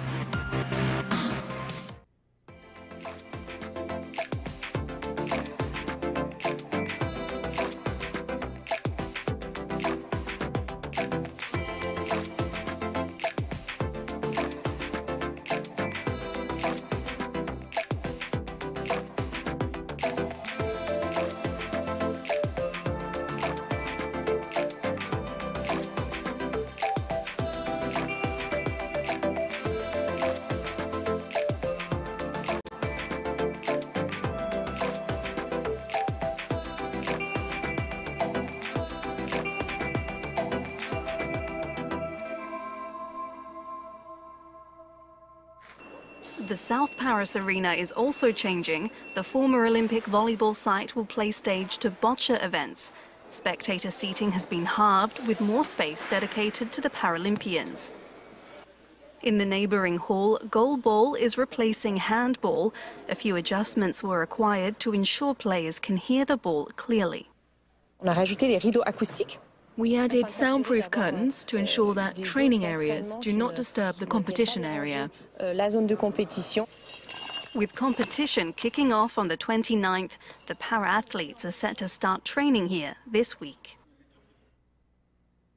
And that's a wrap from us here in the newsroom. Thanks for watching, and bye for now.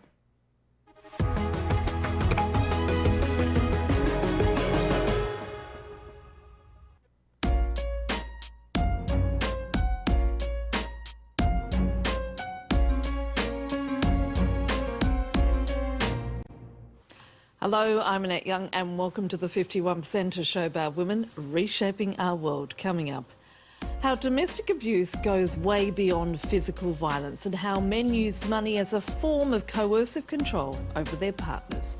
Also, Japanese authorities crack down on so-called host bars, which take advantage of female customers by forcing those who owe money to turn to prostitution or provide sexual services. And how in the streets of the Somali capital, Mogadishu, women are taking on a very public role, that is, directing traffic. But we begin here in France, where domestic violence remains a major problem. In 2022, nearly 50,000 convictions were issued, the majority being men found guilty of abusing their partners. And while most efforts at combating the trend are focused on physical violence, it's far from the only form of abuse.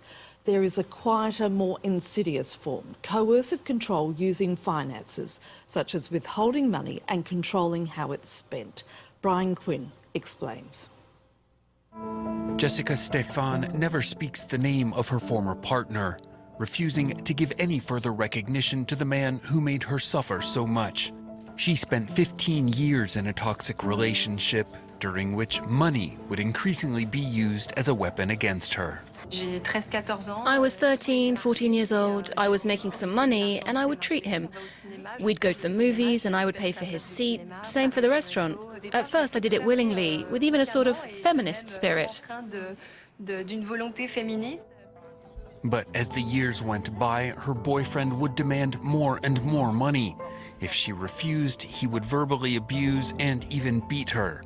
At age 25, while pregnant, she discovered the true extent of his financial manipulation. I started getting regular visits from a court officer, and I realized that he had taken on debt. Loans applied for online using my identification, my signature. 90,000 euros in debt, the young banker was forced to quickly file for financial protection. I remember that I would get out of work at the bank and then I'd go to pick up food stamps because it was the only way I could eat and buy baby formula and diapers for my daughter.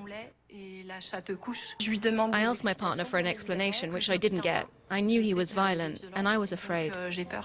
She would eventually find the courage to file charges against him, 30 of them, and move out.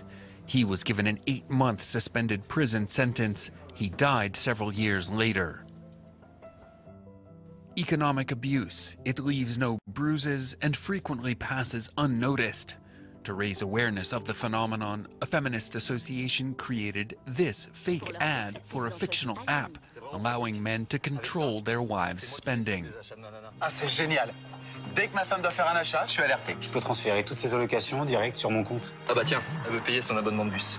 Ah mais y a pas moyen, je refuse. De toute façon, on s'aime. Donc ce qui est à elle est à moi.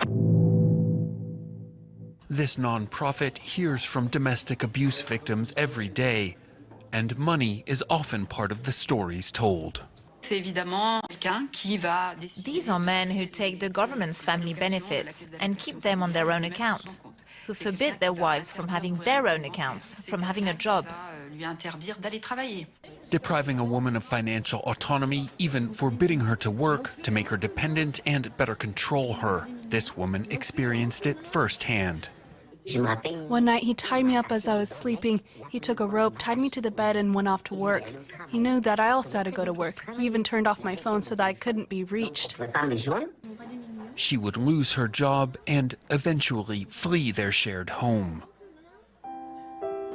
Jessica Stefan went on to become an advocate for victims, raising awareness among bankers. According to a recent poll, 41% of women have already experienced economic abuse. Next to Japan, where authorities have enforced a crackdown on so-called host bars since the beginning of the year.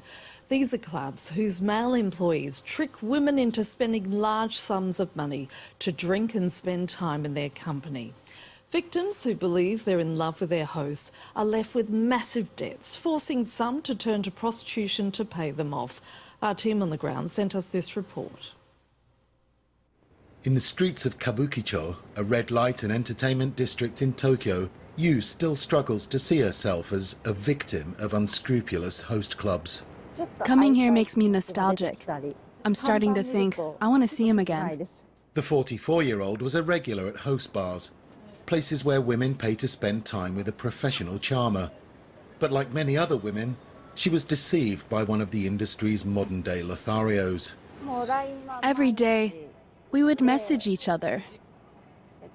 He had a key to my apartment, and we would visit regularly. We used to do things together outside the club. We even went to Disneyland together. Host clubs are legal and can be found in cities across Japan.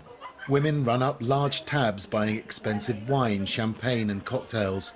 The more they spend, the more the host earns. At the end of each month, the clubs list the names of their highest earners. Yu says she spent a total of 180,000 euros to drink and spend time with the same host. I had millions of yen, but I spent it all. He told me to go make money abroad, so I went and worked abroad. Yu, who ended up working in the commercial sex industry, is still paying off her debts. The clubs insist their employees do not have sex with their clients, but it's impossible to know what happens off the club premises. An estimated 6,000 men work as hosts in Kabukicho, a small neighborhood that's home to around 300 clubs, a magnet for tens of thousands of women.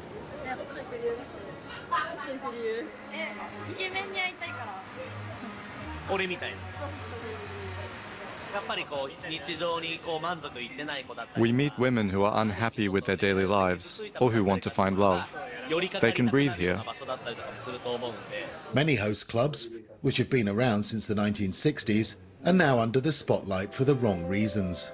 In recent months, local authorities have carried out inspections to establish whether underage female clients have been encouraged to buy and drink alcohol. Some of the women left with heavy debts after multiple host club visits are under 18. One, aged just 15, spent 35,000 euros in just 4 months. The neighborhood will be cleaned up. Only certified hosts will be working here. Until recently, there were too many places employing men who were good at acting cool, but they only wanted to take advantage of women. This man, a familiar face in Kabukicho for many years, has reached out to victims and their families. Terrified parents visit his office to seek help. Some have lost touch with their daughters and are at their wits' end. They go to their daughters' apartments, see they haven't been living there for some time. They find business cards belonging to hosts and fail to find their daughters. That's when they come to me. Gen's organisation says it takes about 5 years for women to realise they're the victims of host club entrapment. He tries to warn people of the dangers of visiting the clubs, but says the government needs to step in. We want women under 25 to be barred from host clubs and for the clubs to stop running tabs. Clients should only be able to pay in the same way they do at regular restaurants immediately, and by cash or by credit card.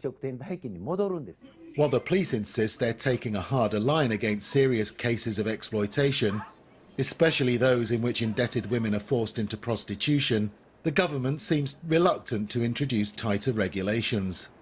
Last November, Prime Minister Fumio Kishida condemned rip-off host clubs.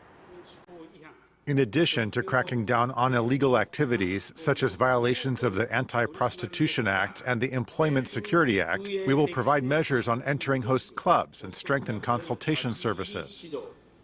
But Kishida's government has not introduced new measures to tackle malicious host clubs. Other officials have taken action, though. Host clubs in Kabukicho said they would stop extending credit to clients from April, following informal discussions with the local mayor. Campaigners are sceptical. They say host clubs are unlikely to abandon a tried and tested business model based on a verbal agreement with local authorities. After all, hosting and deception are a seductive and lucrative mix. Now, women are among the new faces patrolling the streets of the Somali capital Mogadishu as traffic police officers. It's all part of efforts to increase the number of women in public roles amid a security crackdown. On the bustling streets of Mogadishu, motorists are met with an unfamiliar sight. Female traffic police helping to keep things moving. New recruit Samira Abdullah is trained to clear the city's notorious traffic jams. I tell drivers, work with us, and we work for you. Correct your mistakes. Most of you are good, and we urge you to correct the mistakes you're making. The new officers are part of the Somali capital's efforts to increase the number of women in official public roles. Until recently, such a job would have been off limits, as the country's conservative Muslim traditions relegated women to administrative desk jobs. Samira, though, says her presence on the streets has been met with open arms. Some Mogadishu drivers, meanwhile, have their own reasons for supporting the change. The male traffic police are mostly looking for bribes, but now there are good female traffic police officers who check licenses and observe and implement law and order. The shift in attitudes is partly one of necessity. Somalian authorities are rushing to deploy more personnel, part of a wider security crackdown in the wake of recent attacks by the Al-Shabaab militant group. A government offensive against the jihadists has meant new job openings in the security sector that officials say women are filling capably. They work well. They've inspired more new women and given them the opportunity to join the traffic police. So now we have many women applying. We want to sort them and then train them. Though the country remains deeply conservative, the presence of Samira and her female colleagues on the streets of the capital could point to evolving roles and rights for Somali women. And that's all for this edition, but in the meantime, we would love to hear from you. So do reach out with your suggestions via Facebook, Instagram or X. So until the next show, bye for now.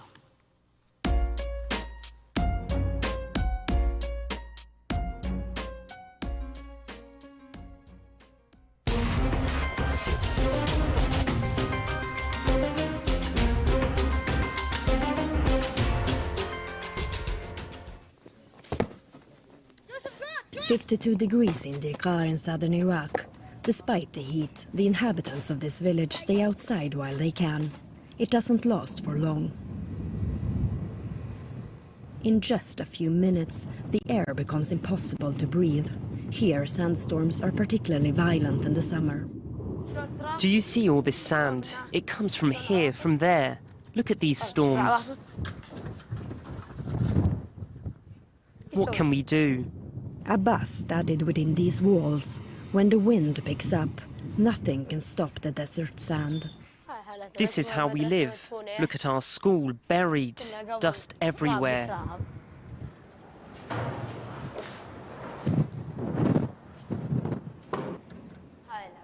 These are the sandstorms. We are barely surviving. If we didn't have work or something, we wouldn't live. There is no water. The earth buries us. No one can live in this place if they aren't used to it. We've been here since the days of my great-grandfather. I tell myself, continue this way, wait a little, and then leave. We can't live here. He wants to leave the village like many others before him. Hussein and his family have been living here for generations and have witnessed the village lose its inhabitants. This house was inhabited, but because of the sand dunes, they left. We are tired of the dust. We have allergies and a lot of illnesses. The state hasn't assisted us. We're asking the state to solidify the sand dunes, to bring us water.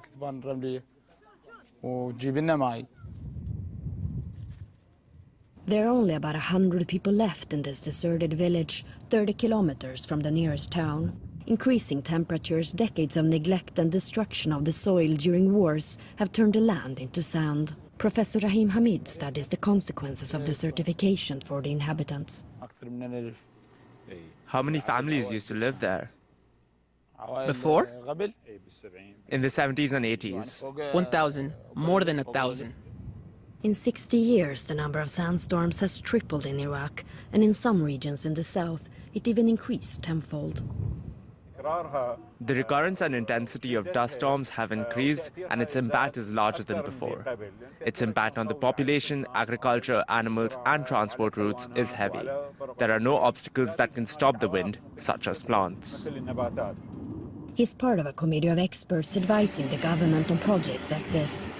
These banks are erected as barriers against moving sand. According to the Ministry of Agriculture, nearly a quarter of Iraq's territory is already suffering from desertification, and more than half of the country could be affected in the years to come.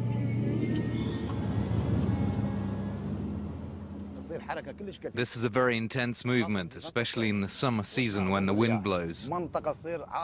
The area becomes stormy and yellow. There are areas with 2-meter-high sand dunes. We are forced to transport mud soil with machines to cover them. We have created about 30 mounds in an area of 600 hectares. With the mud coverage, the area changed. It calmed down. After the dunes are covered, we plant thorns of the Levant, which can resist high temperatures. These plants are cultivated in nurseries belonging to the Ministry of Agriculture.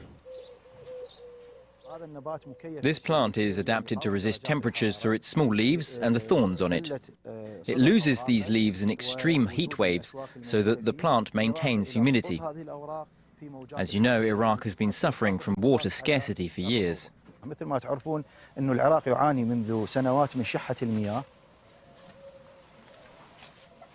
It takes 3 to 6 years for these trees to be effective against desertification, but projects are often delayed.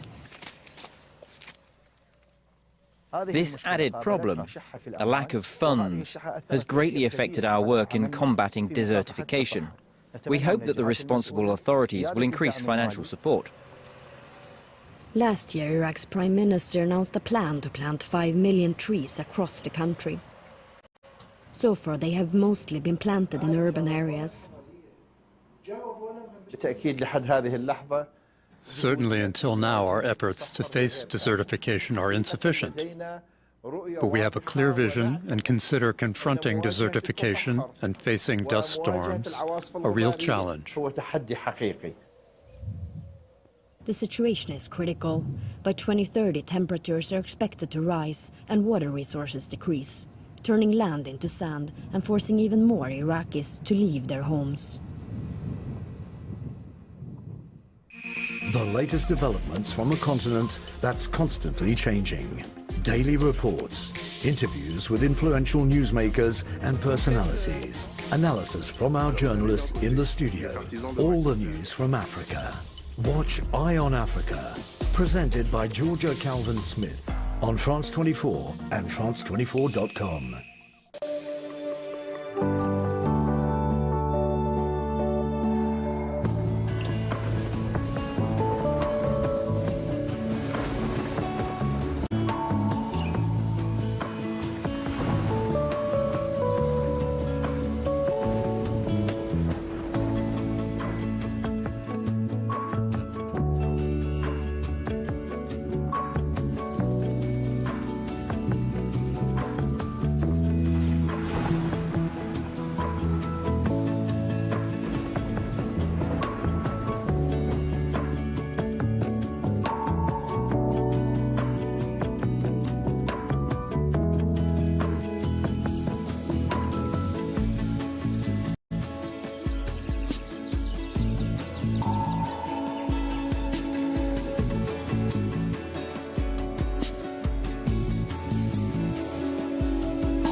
I'm Dave Keating, and I bring you all the latest news from Europe's capital, Brussels, Belgium, from here at European Union summits to NATO meetings strategizing Europe's defense, here on France 24.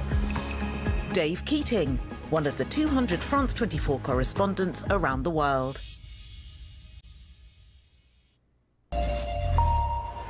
Hello, you're watching Around the World on France 24. I'm Nadia Massi with the World News. The headlines. Israel kills a senior member of the Palestinian movement Fatah in the south of Lebanon. This as Antony Blinken leaves the region without securing a ceasefire in Gaza. The Obamas bring their star power to day 2 of the Democratic National Convention. The former US President and the First Lady delivering an electrifying endorsement of Kamala Harris. And combating over-tourism and plastic waste in Bali. Our correspondents investigate new efforts to recycle hundreds of tons of plastic every year.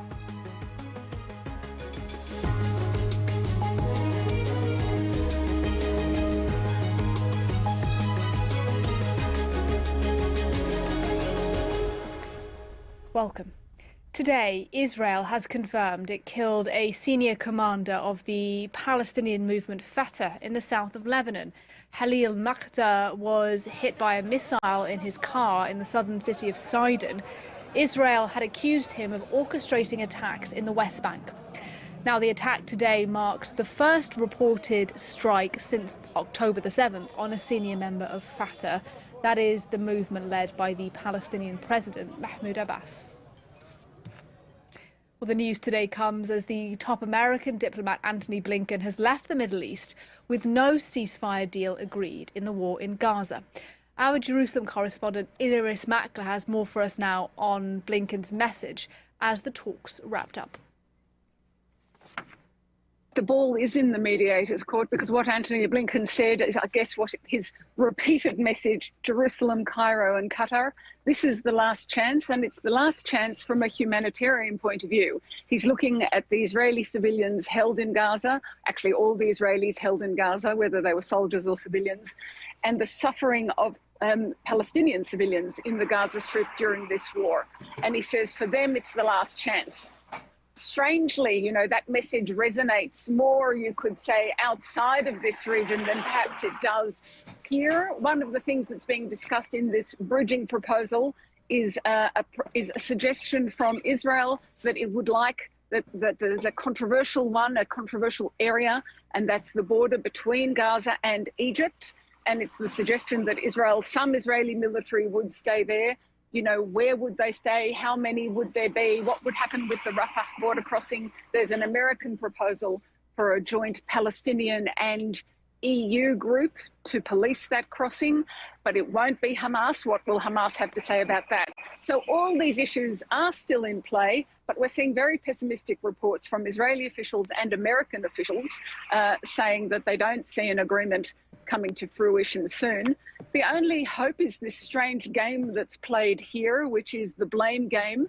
The result doesn't matter as long as you can blame the other side. So perhaps that will actually be a feature or a function in Hamas's thinking, and they might agree to keep going. They haven't dismissed it entirely, even though they've been briefing against it. Right-wing Israeli leaders have been briefing against this deal, and we are yet to see if the worldwide desire for a ceasefire, I can put it like that, we'll see what's happening in Washington right now, the worldwide desire for a ceasefire might actually transfer to the region too.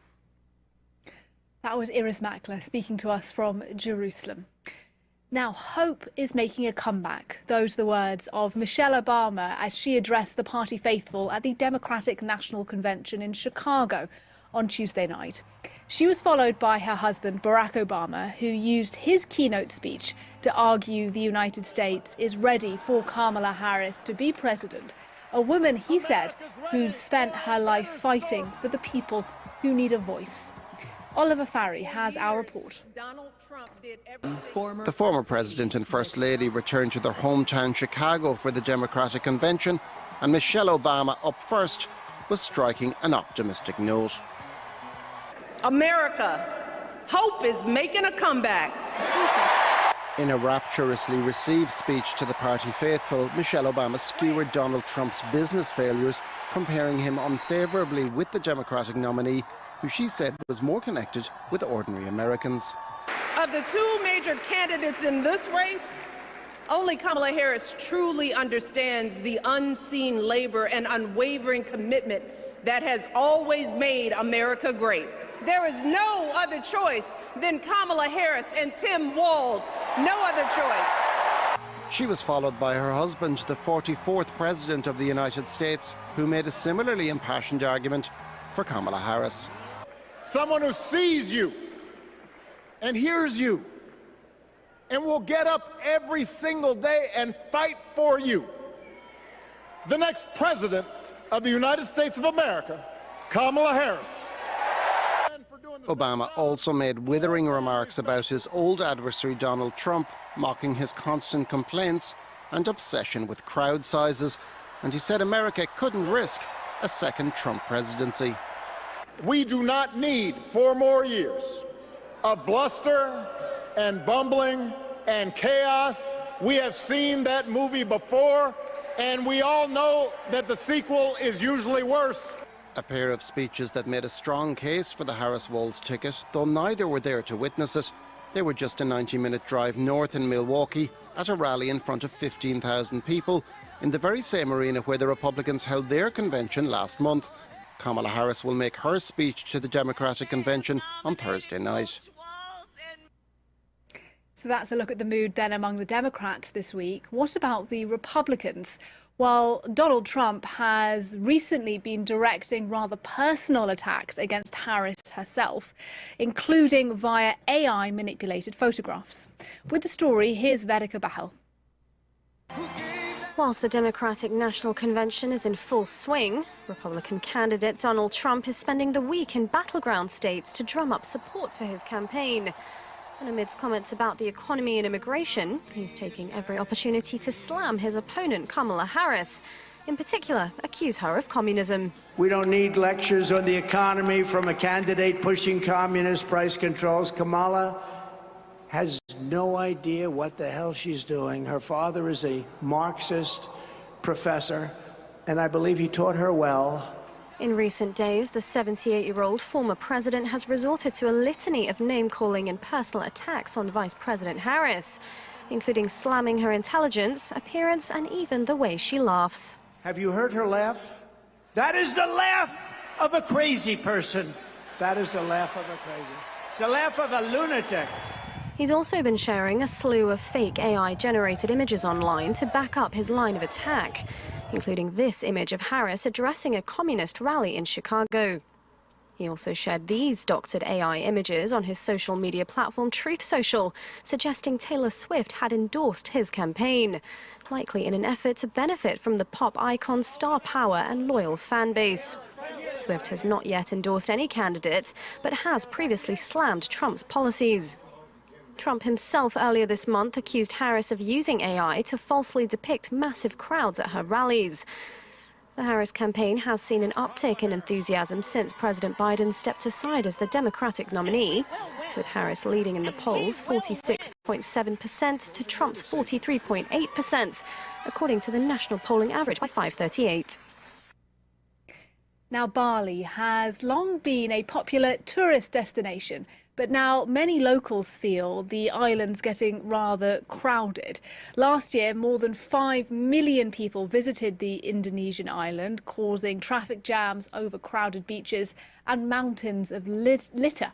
In fact, around 300,000 tonnes of plastic waste are generated on the island every year. Companies now, though, have come up with a plan to try and tackle all of that rubbish, known as plastic credit. From Bali, our team takes a look at how it works. Bali's beaches are among the most beautiful in the world. In 2023, more than 5 million people descended on this Indonesian resort. But behind the picture-perfect image is an ugly legacy of over-tourism, a yearly haul of 300,000 tons of plastic waste. There is so much plastic to pick up here. It's a neighborhood where there are a lot of people. Samsol is part of a programme launched in Bali in 2019 known as Plastic Credit. Big multinationals, including Coca-Cola, offset their own plastic consumption by financing waste collection on the island.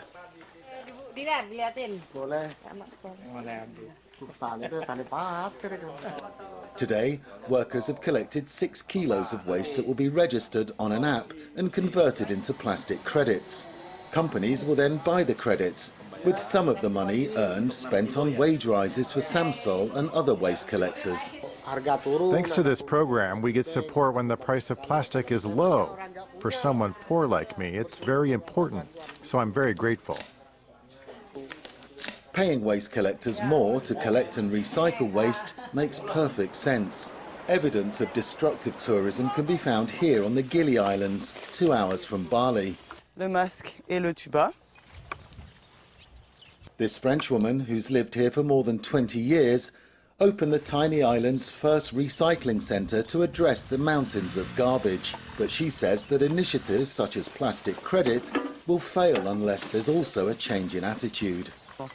Tourists don't realise the scale of the problem. The white sandy beaches, the turquoise water, that's what attracts people. But the darker side is here. More than 1 million tonnes of plastic from Indonesia end up in the ocean every year.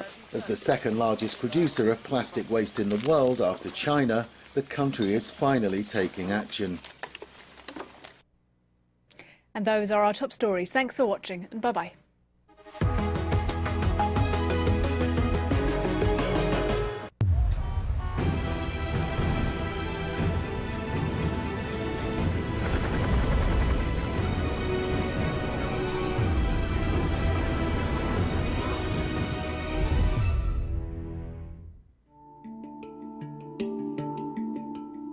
Seen from the sky, the Cerrado looks like a mosaic of fields with patches of savanna-like forest seen here or there.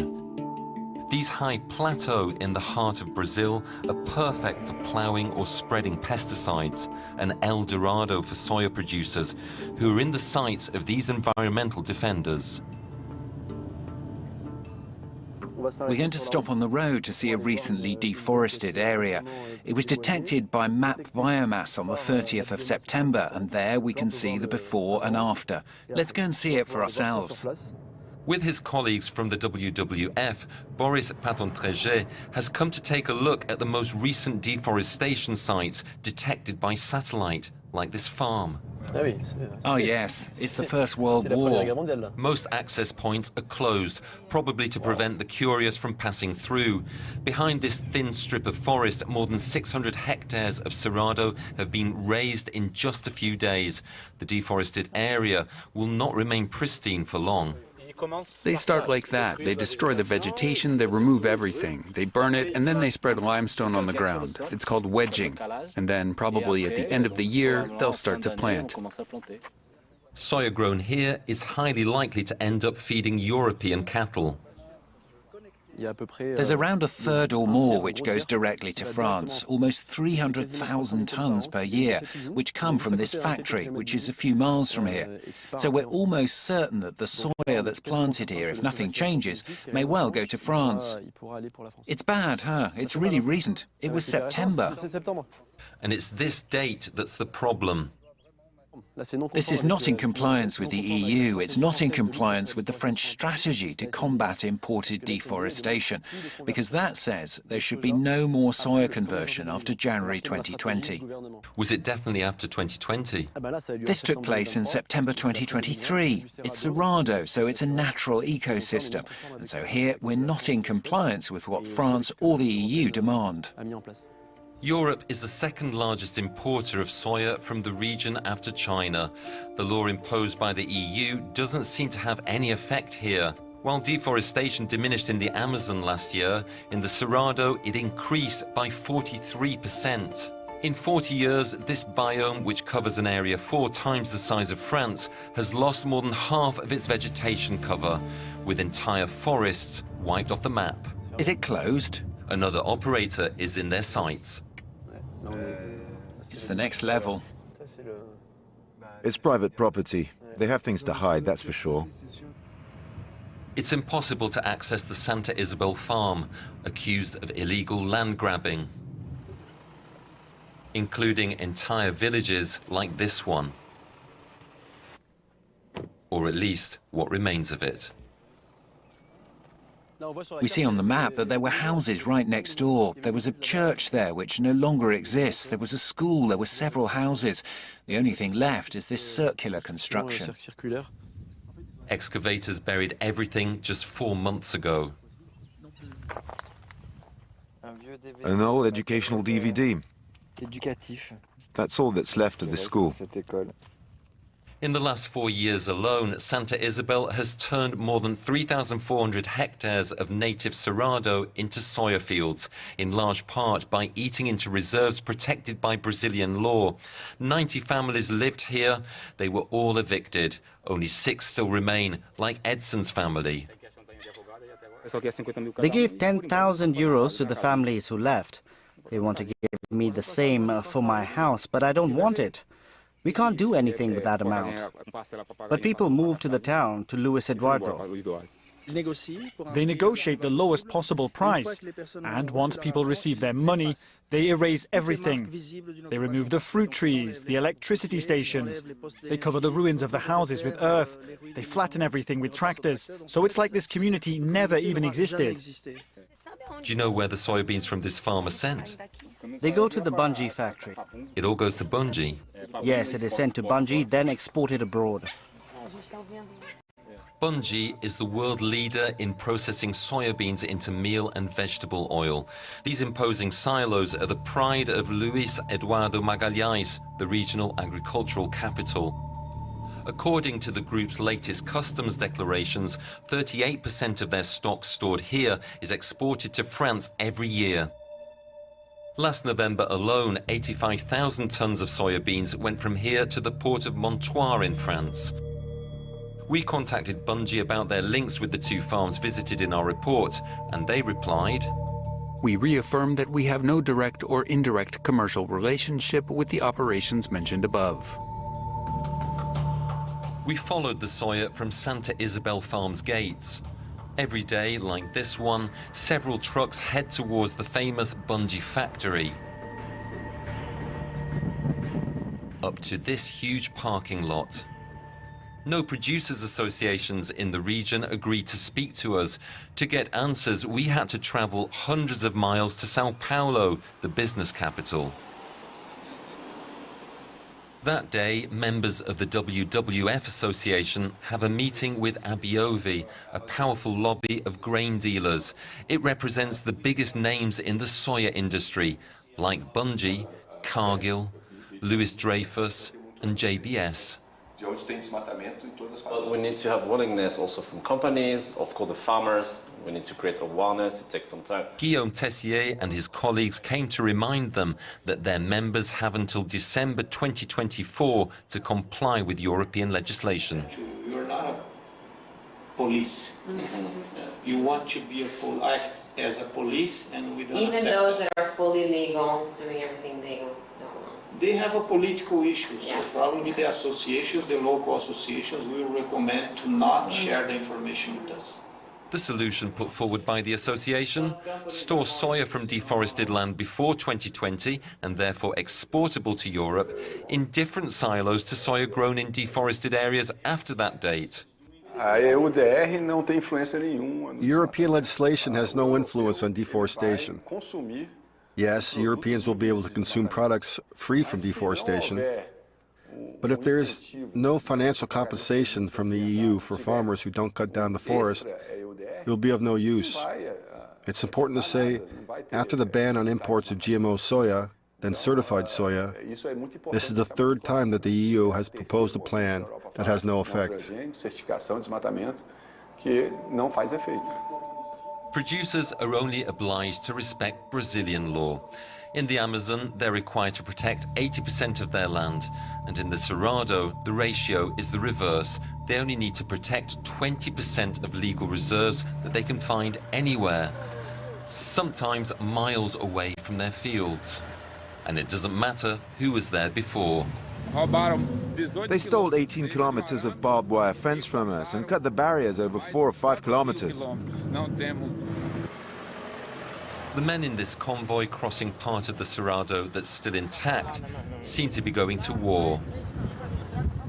A few months ago, invaders burned their cattle enclosure and destroyed this bridge to prevent them from accessing their ancestral lands. The work is carried out under police escort because by installing these few sections of wood, these farmers are risking their lives. The last attack took place on April the 11th. I was shot. The bullet entered here and it lodged here. Farmers know very well that these have been our lands for centuries. I've always lived here. They are invading our lands and pushing us back. The bullet entered here and perforated my intestine in 5 different places. It's lodged a centimeter from my spine. They were attacked by men they nickname pistoleiros, armed men who they're convinced are hired by several large landowners suspected of green speculation. They claim these 100,000 hectares as their legal reserve. Look at these bullet holes. That's to intimidate us. We leave the house and our children say, "Don't go, Dad, don't go, it's so dangerous." But we have no choice, and this kind of thing happens. As descendants of indigenous and enslaved people, centuries ago they were granted the use of these public lands and had no intention of leaving them. Accompanied by their lawyer, they organized their resistance. At the last hearing, there was no document that proved their so-called ownership. They don't own this land, and the rural community has had the use of this land for years. And the property deeds that they have? They're completely false. If they did not provide any document, it's because this title deed does not exist. They say public environmental protection authorized them to dig 7 water wells. Why do they allow this? Money. There are plenty of uncontrolled water concessions here. The community is also fighting to defend the rich Cerrado aquifer, considered the water reservoir of Brazil. Yet miles away, voracious soya crops are gradually drying up the water table and the rivers that flow downstream here. According to the latest samples taken by the Ministry of Health, traces of 27 different types of pesticides were found in the region's waterways. The number of cancers here in the Quarantina region is absurd. I lost my father, a nephew, and 2 brothers-in-law, all because of pesticides. This is the consequence of agribusiness dispersing pesticides on its farms, which pollute our rivers. And this is the water we drink. On the way back, when the danger seems to have passed, our convoy is stopped.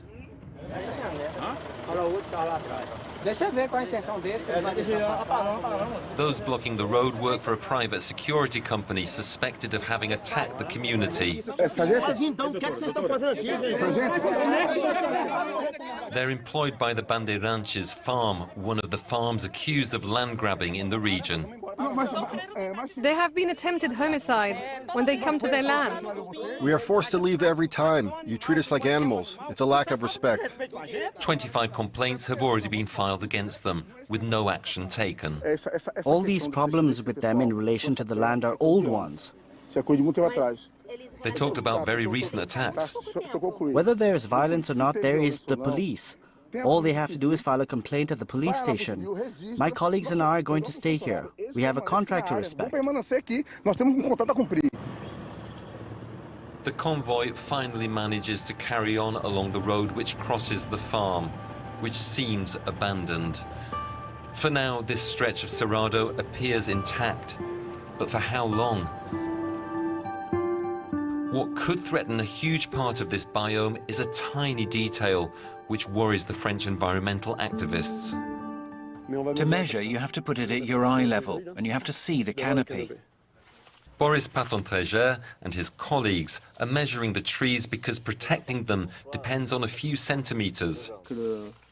One of the largest trees in the area is 4.2 meters. They're more or less all below that one, so we mostly have trees that are less than 5 meters. 5 meters is precisely the minimum height considered to be a forest according to European law. This area is clearly an area that is not considered a forest by the EU. If it is converted, which will surely happen in the coming years, it will be considered as soya that can be imported into Europe. A loophole in the law means deforestation would be legal in the eyes of European law. A tragedy for these environmental activists. Here are the tracks of a very small hare. Here too a trace of a lizard. The Cerrado is home to 5% of the planet's biodiversity. It's due to speculation. Areas like that are cheaper than areas that have already been deforested. We are on one of the most intense and large-scale fronts of ecosystem destruction in the world. We're trying to stop this, and it's very possible. We know that there is enough space to be able to continue producing without cutting down a single tree, a single bush for generations. According to a recent Brazilian study, the Cerrado has 38 million hectares of land already suitable for planting soya beans, and without the need to cut down more forests.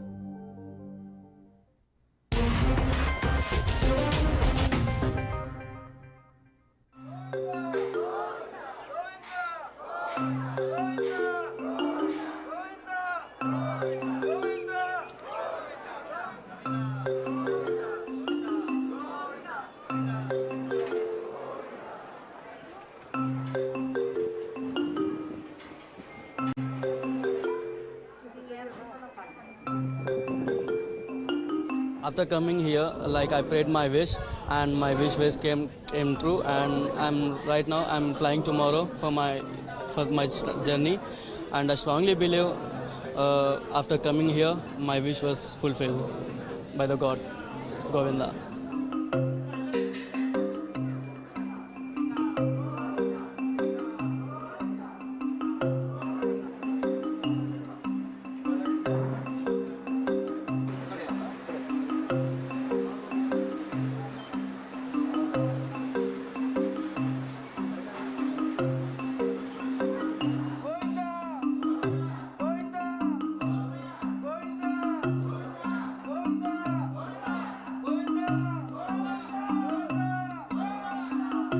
Every single member of my family members, like cousins who stay now in US, every single member who came here before visa and after visa. So I thought, like, okay, whenever I do this process, I definitely have to come and visit and see if this really is true. And thank God, he showed some mercy on me, so I really came back. I got my visa approved.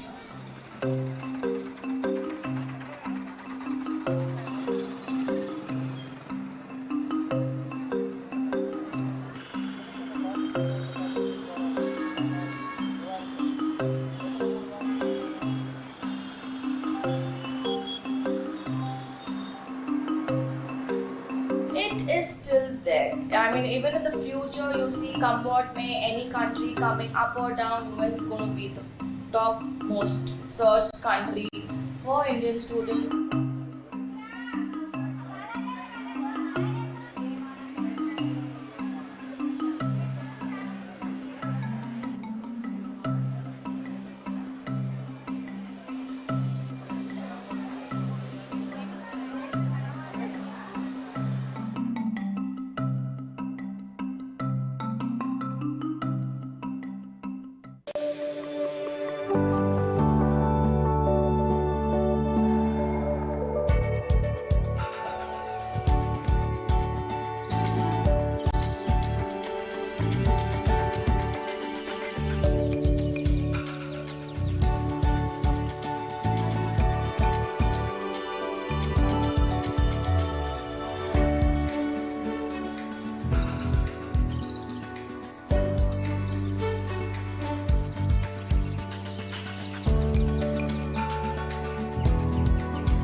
I'm Matt Hunt, France 24 correspondent based in Bangkok.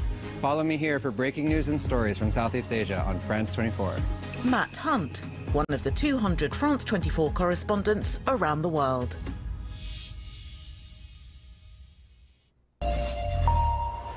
Hello, you're watching Around the World on France 24. I'm Nadia Massi with the World News. The headlines. Israel kills a senior member of the Palestinian movement Fatah in the south of Lebanon. This as Antony Blinken leaves the region without securing a ceasefire in Gaza. The Obamas bring their star power to day 2 of the Democratic National Convention. The former US President and the First Lady delivering an electrifying endorsement of Kamala Harris. And combating over-tourism and plastic waste in Bali. Our correspondents investigate new efforts to recycle hundreds of tons of plastic every year.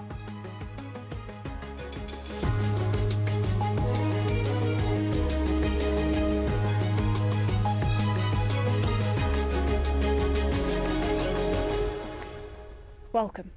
Today, Israel has confirmed it killed a senior commander of the Palestinian movement Fatah in the south of Lebanon.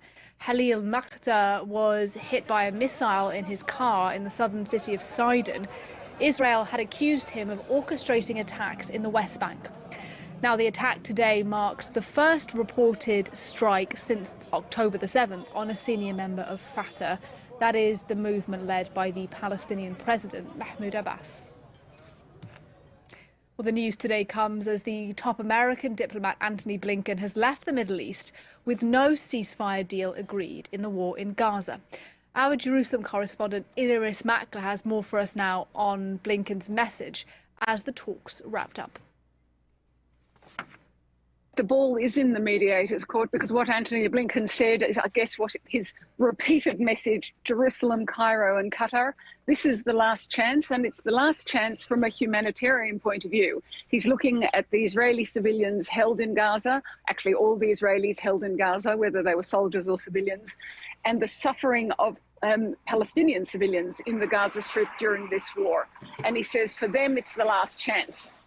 Strangely, you know, that message resonates more, you could say, outside of this region than perhaps it does here. One of the things that's being discussed in this bridging proposal is a suggestion from Israel that it would like that there's a controversial area, and that's the border between Gaza and Egypt. And it's the suggestion that some Israeli military would stay there. You know, where would they stay? How many would there be? What would happen with the Rafah border crossing? There's an American proposal for a joint Palestinian and EU group to police that crossing, but it won't be Hamas. What will Hamas have to say about that? So all these issues are still in play, but we're seeing very pessimistic reports from Israeli officials and American officials saying that they don't see an agreement coming to fruition soon. The only hope is this strange game that's played here, which is the blame game. The result doesn't matter as long as you can blame the other side. So perhaps that will actually be a feature or a function in Hamas's thinking, and they might agree to keep going. They haven't dismissed it entirely, even though they've been briefing against it. Right-wing Israeli leaders have been briefing against this deal, and we are yet to see if the worldwide desire for a ceasefire, I can put it like that, we'll see what's happening in Washington right now, the worldwide desire for a ceasefire might actually transfer to the region too. That was Iris Makler speaking to us from Jerusalem. Now, hope is making a comeback. Those are the words of Michelle Obama as she addressed the party faithful at the Democratic National Convention in Chicago on Tuesday night. She was followed by her husband, Barack Obama, who used his keynote speech to argue the United States is ready for Kamala Harris to be president, a woman, he said, who's spent her life fighting for the people who need a voice. Oliver Farry has our report. The former president and First Lady returned to their hometown Chicago for the Democratic Convention, and Michelle Obama, up first, was striking an optimistic note. America, hope is making a comeback. In a rapturously received speech to the party faithful, Michelle Obama skewered Donald Trump's business failures, comparing him unfavourably with the Democratic nominee, who she said was more connected with ordinary Americans. Of the two major candidates in this race, only Kamala Harris truly understands the unseen labor and unwavering commitment that has always made America great. There is no other choice than Kamala Harris and Tim Walz. No other choice. She was followed by her husband, the 44th President of the United States, who made a similarly impassioned argument for Kamala Harris. Someone who sees you and hears you and will get up every single day and fight for you. The next President of the United States of America, Kamala Harris. Obama also made withering remarks about his old adversary Donald Trump, mocking his constant complaints and obsession with crowd sizes, and he said America couldn't risk a second Trump presidency. We do not need 4 more years of bluster and bumbling and chaos. We have seen that movie before, and we all know that the sequel is usually worse. A pair of speeches that made a strong case for the Harris-Walz ticket, though neither were there to witness it. They were just a 90-minute drive north in Milwaukee at a rally in front of 15,000 people in the very same arena where the Republicans held their convention last month. Kamala Harris will make her speech to the Democratic convention on Thursday night. So that's a look at the mood then among the Democrats this week. What about the Republicans? Well, Donald Trump has recently been directing rather personal attacks against Harris herself, including via AI-manipulated photographs. With the story, here's Verica Bahel. Whilst the Democratic National Convention is in full swing, Republican candidate Donald Trump is spending the week in battleground states to drum up support for his campaign. And amidst comments about the economy and immigration, he's taking every opportunity to slam his opponent, Kamala Harris.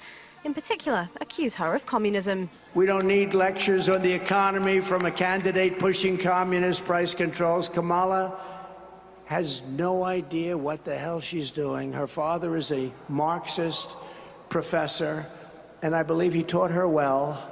In recent days, the 78-year-old former president has resorted to a litany of name-calling and personal attacks on Vice President Harris, including slamming her intelligence, appearance, and even the way she laughs. Have you heard her laugh?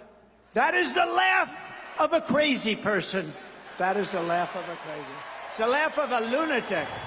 He's also been sharing a slew of fake AI-generated images online to back up his line of attack, including this image of Harris addressing a communist rally in Chicago. He also shared these doctored AI images on his social media platform Truth Social, suggesting Taylor Swift had endorsed his campaign, likely in an effort to benefit from the pop icon's star power and loyal fan base. Swift has not yet endorsed any candidate, but has previously slammed Trump's policies. Trump himself earlier this month accused Harris of using AI to falsely depict massive crowds at her rallies. The Harris campaign has seen an uptick in enthusiasm since President Biden stepped aside as the Democratic nominee, with Harris leading in the polls 46.7% to Trump's 43.8%, according to the national polling average by 538. Now, Bali has long been a popular tourist destination, but now many locals feel the island's getting rather crowded. Last year, more than 5 million people visited the Indonesian island, causing traffic jams, overcrowded beaches and mountains of litter. In fact, around 300,000 tonnes of plastic waste are generated on the island every year. Companies now, though, have come up with a plan to try and tackle all of that rubbish, known as plastic credit. From Bali, our team takes a look at how it works. Bali's beaches are among the most beautiful in the world. In 2023, more than 5 million people descended on this Indonesian resort.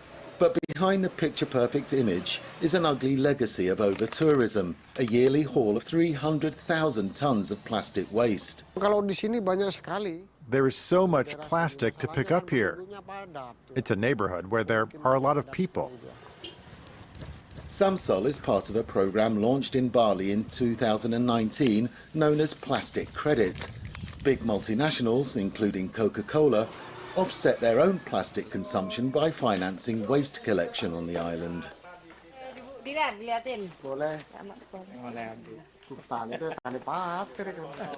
Today, workers have collected 6 kilos of waste that will be registered on an app and converted into plastic credits. Companies will then buy the credits, with some of the money earned spent on wage rises for Samsol and other waste collectors. Thanks to this program, we get support when the price of plastic is low. For someone poor like me, it's very important, so I'm very grateful. Paying waste collectors more to collect and recycle waste makes perfect sense. Evidence of destructive tourism can be found here on the Gili Islands, 2 hours from Bali. Le masque et le tuba. This French woman, who's lived here for more than 20 years, opened the tiny island's first recycling centre to address the mountains of garbage. But she says that initiatives such as Plastic Credit will fail unless there's also a change in attitude. Tourists don't realise the scale of the problem. The white sandy beaches, the turquoise water, that's what attracts people. But the darker side is here. More than 1 million tonnes of plastic from Indonesia end up in the ocean every year. As the second largest producer of plastic waste in the world after China, the country is finally taking action. And those are our top stories. Thanks for watching, and bye-bye.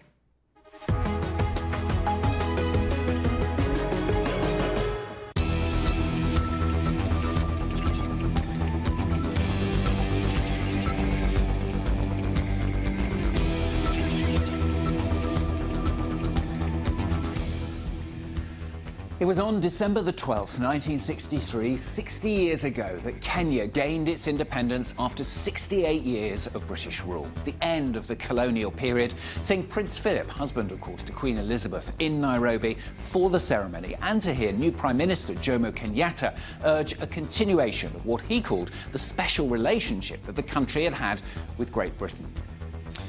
Of course, in reality, British rule in Kenya had been far from easy. Throughout the 1950s, amid numerous disputes, the Kenyan Land and Freeman Army, better known as the Mau Mau, began a violent campaign against white settlers. Attacks were vicious, often at night, using basic weaponry like machetes. The British hit back, imposing a state of emergency. Numerous atrocities committed by both sides. Officially, 11,000 Mau Mau rebels were killed in the violence. Unofficially, well, figures much higher. The Kenya Human Rights Commission says 90,000 Kenyans died. Just 32 white settlers were killed.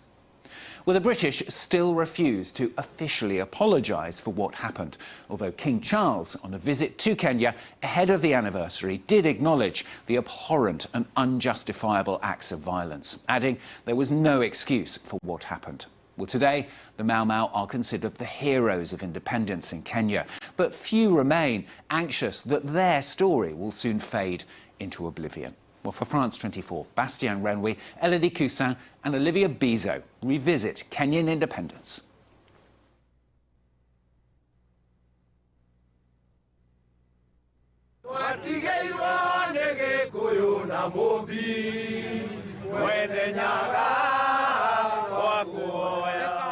This hymn by the Kikuyu ethnic group pays tribute to Mukami Kimati,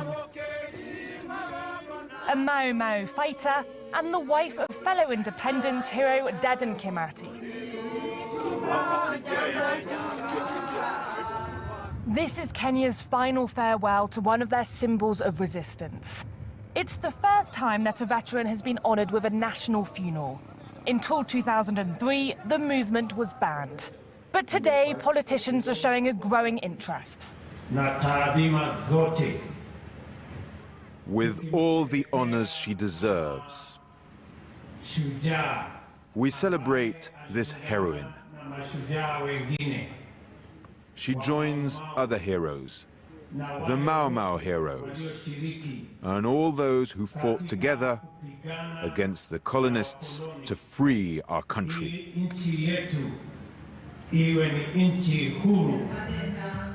The Mau Mau fear that their history will be forgotten. After independence, the national narrative was shaped by those in power. Remaining in the shadows, members of the movement were condemned to poverty. I'm very saddened because of such a state funeral. They have spent a lot of money, a lot of money. People from all walks of life are here. But when our grandmother was yelling, nobody went there. But right now, they are using this moment for their political mileage. It is very wrong. Between 1952 and 1960, at least 11,000 fighters were killed. Those who survived were often forced to live on land far away from their pre-colonial homes. This farm in the Rift Valley belongs to the last surviving Mau Mau general and his family. I bet at their time they still used to feel so much at home, having stayed in the forest for over 8 years, and then ending up in another forested area, which now they are turning into a home, but not a fighting ground. So that feeling has been translated into generations and generations, and we always love this place. In the whole world, this is my point of peace. But to be honest, what should have happened is that they should have been allocated land where they were evacuated before the settlers came in. Land grabbing is an unresolved issue in Kenya. After the British left, high-ranking Kenyans seized their land. For decades, the Mau Mau were labelled terrorists, making it difficult for them to claim victim status.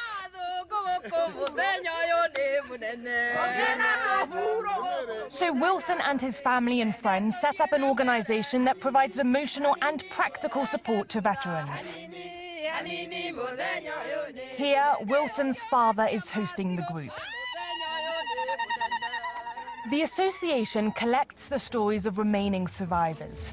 They pledged an oath of secrecy, so mystery still clouds much of the rebellion. But the general is opening up about detention camps. We were beaten if we didn't kneel down. If we didn't address the settlers in the right way.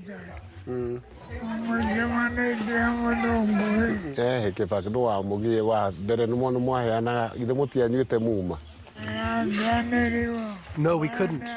Now that the war is over, we share our memories with those who are worthy when they come to us, but we're still hesitant. It's a dark past, which many have had an interest in burying. Whatever our fathers did was never reported in the right way. So people ended up worshipping the ones who are not the owners of independence. So we feel like we have a duty, especially as Mau Mau children, to put this one right and be able to tell the world what happened. Since the ban on the movement was lifted, Mau Mau fighters have become known as independence heroes. However, government support for the group is still patchy. In the centre of Nairobi, few streets are named after them, and even fewer monuments have been built in their honour. This is due to a lack of political will, but also historical records. Only a small part of this National Archives Museum is devoted to the resistance movement. There's a lot of stuff I didn't know. We weren't taught in school. When you come here, you see everything and you appreciate it. The way they've preserved them so that we can come see them, it's very important. We appreciate it. One of the bloodiest chapters in Kenya's history has been reduced to this one wall. It's important. It's a source of knowledge and information for the general public, great awareness, and, you know, patriotism, love for your country. There's so many benefits. Patriotism, love for the country, national identity. Original copies of the archives can be found in this space, where national treasures are hidden away from the public. But very few documents from this period still exist. In this letter, a British communications officer warned that a photo of a gallows used to execute the Mau Mau had been made public. The colonel's reply was unapologetic. I only hope no one sees it out here, or I would be blushing with embarrassment. When they left Kenya, the British tried to bury any proof of their colonial crimes. These ones came from the former colonial government offices. They were actually left behind by the British, but also took so many of them. And those some were also disposed of through fire and burning. Quite a lot is actually found again in UK. Real information in terms of what was taken. The most sensitive ones are actually with them. The British declared a state of emergency between 1952 and 1960. That's when the worst abuses were committed. These letters were written by prisoners in 1957, shortly after the Mau Mau leader Dedan Kimathi died in prison. You saw the dead detainees, arms broken and head being slashed, severely bleeding by blood and brain from nostrils and from the mouth. Complaints like their treatment, they document, some of those excesses by the authorities at that time. In 2012, thousands of documents declassified by the UK detail the voluntary destruction of proof. The few historical sites that still exist haven't been preserved. Many Kikuyu heroes were born in this town of Gitunguri, a British target. This is where a Labour camp used to be. George Gitau was detained here when he was just 22 years old. When the state of emergency was declared in 1952, we lived in a place called Banned Forest. We were rounded up and sent here. We were given a place to sleep. This land was dug by hand, no machines. It was a landing strip for the settlers' helicopters.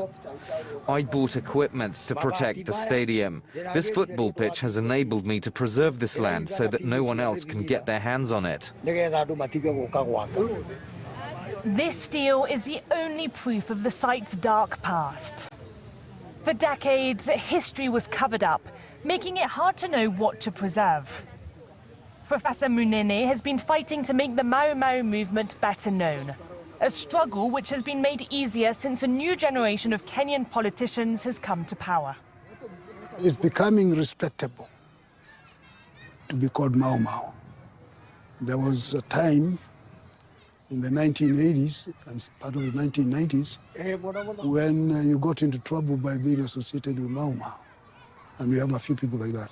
So what these people are doing is making Mau Mau respectable again. That does not mean that there will be rectification of the injustice. That one is not going to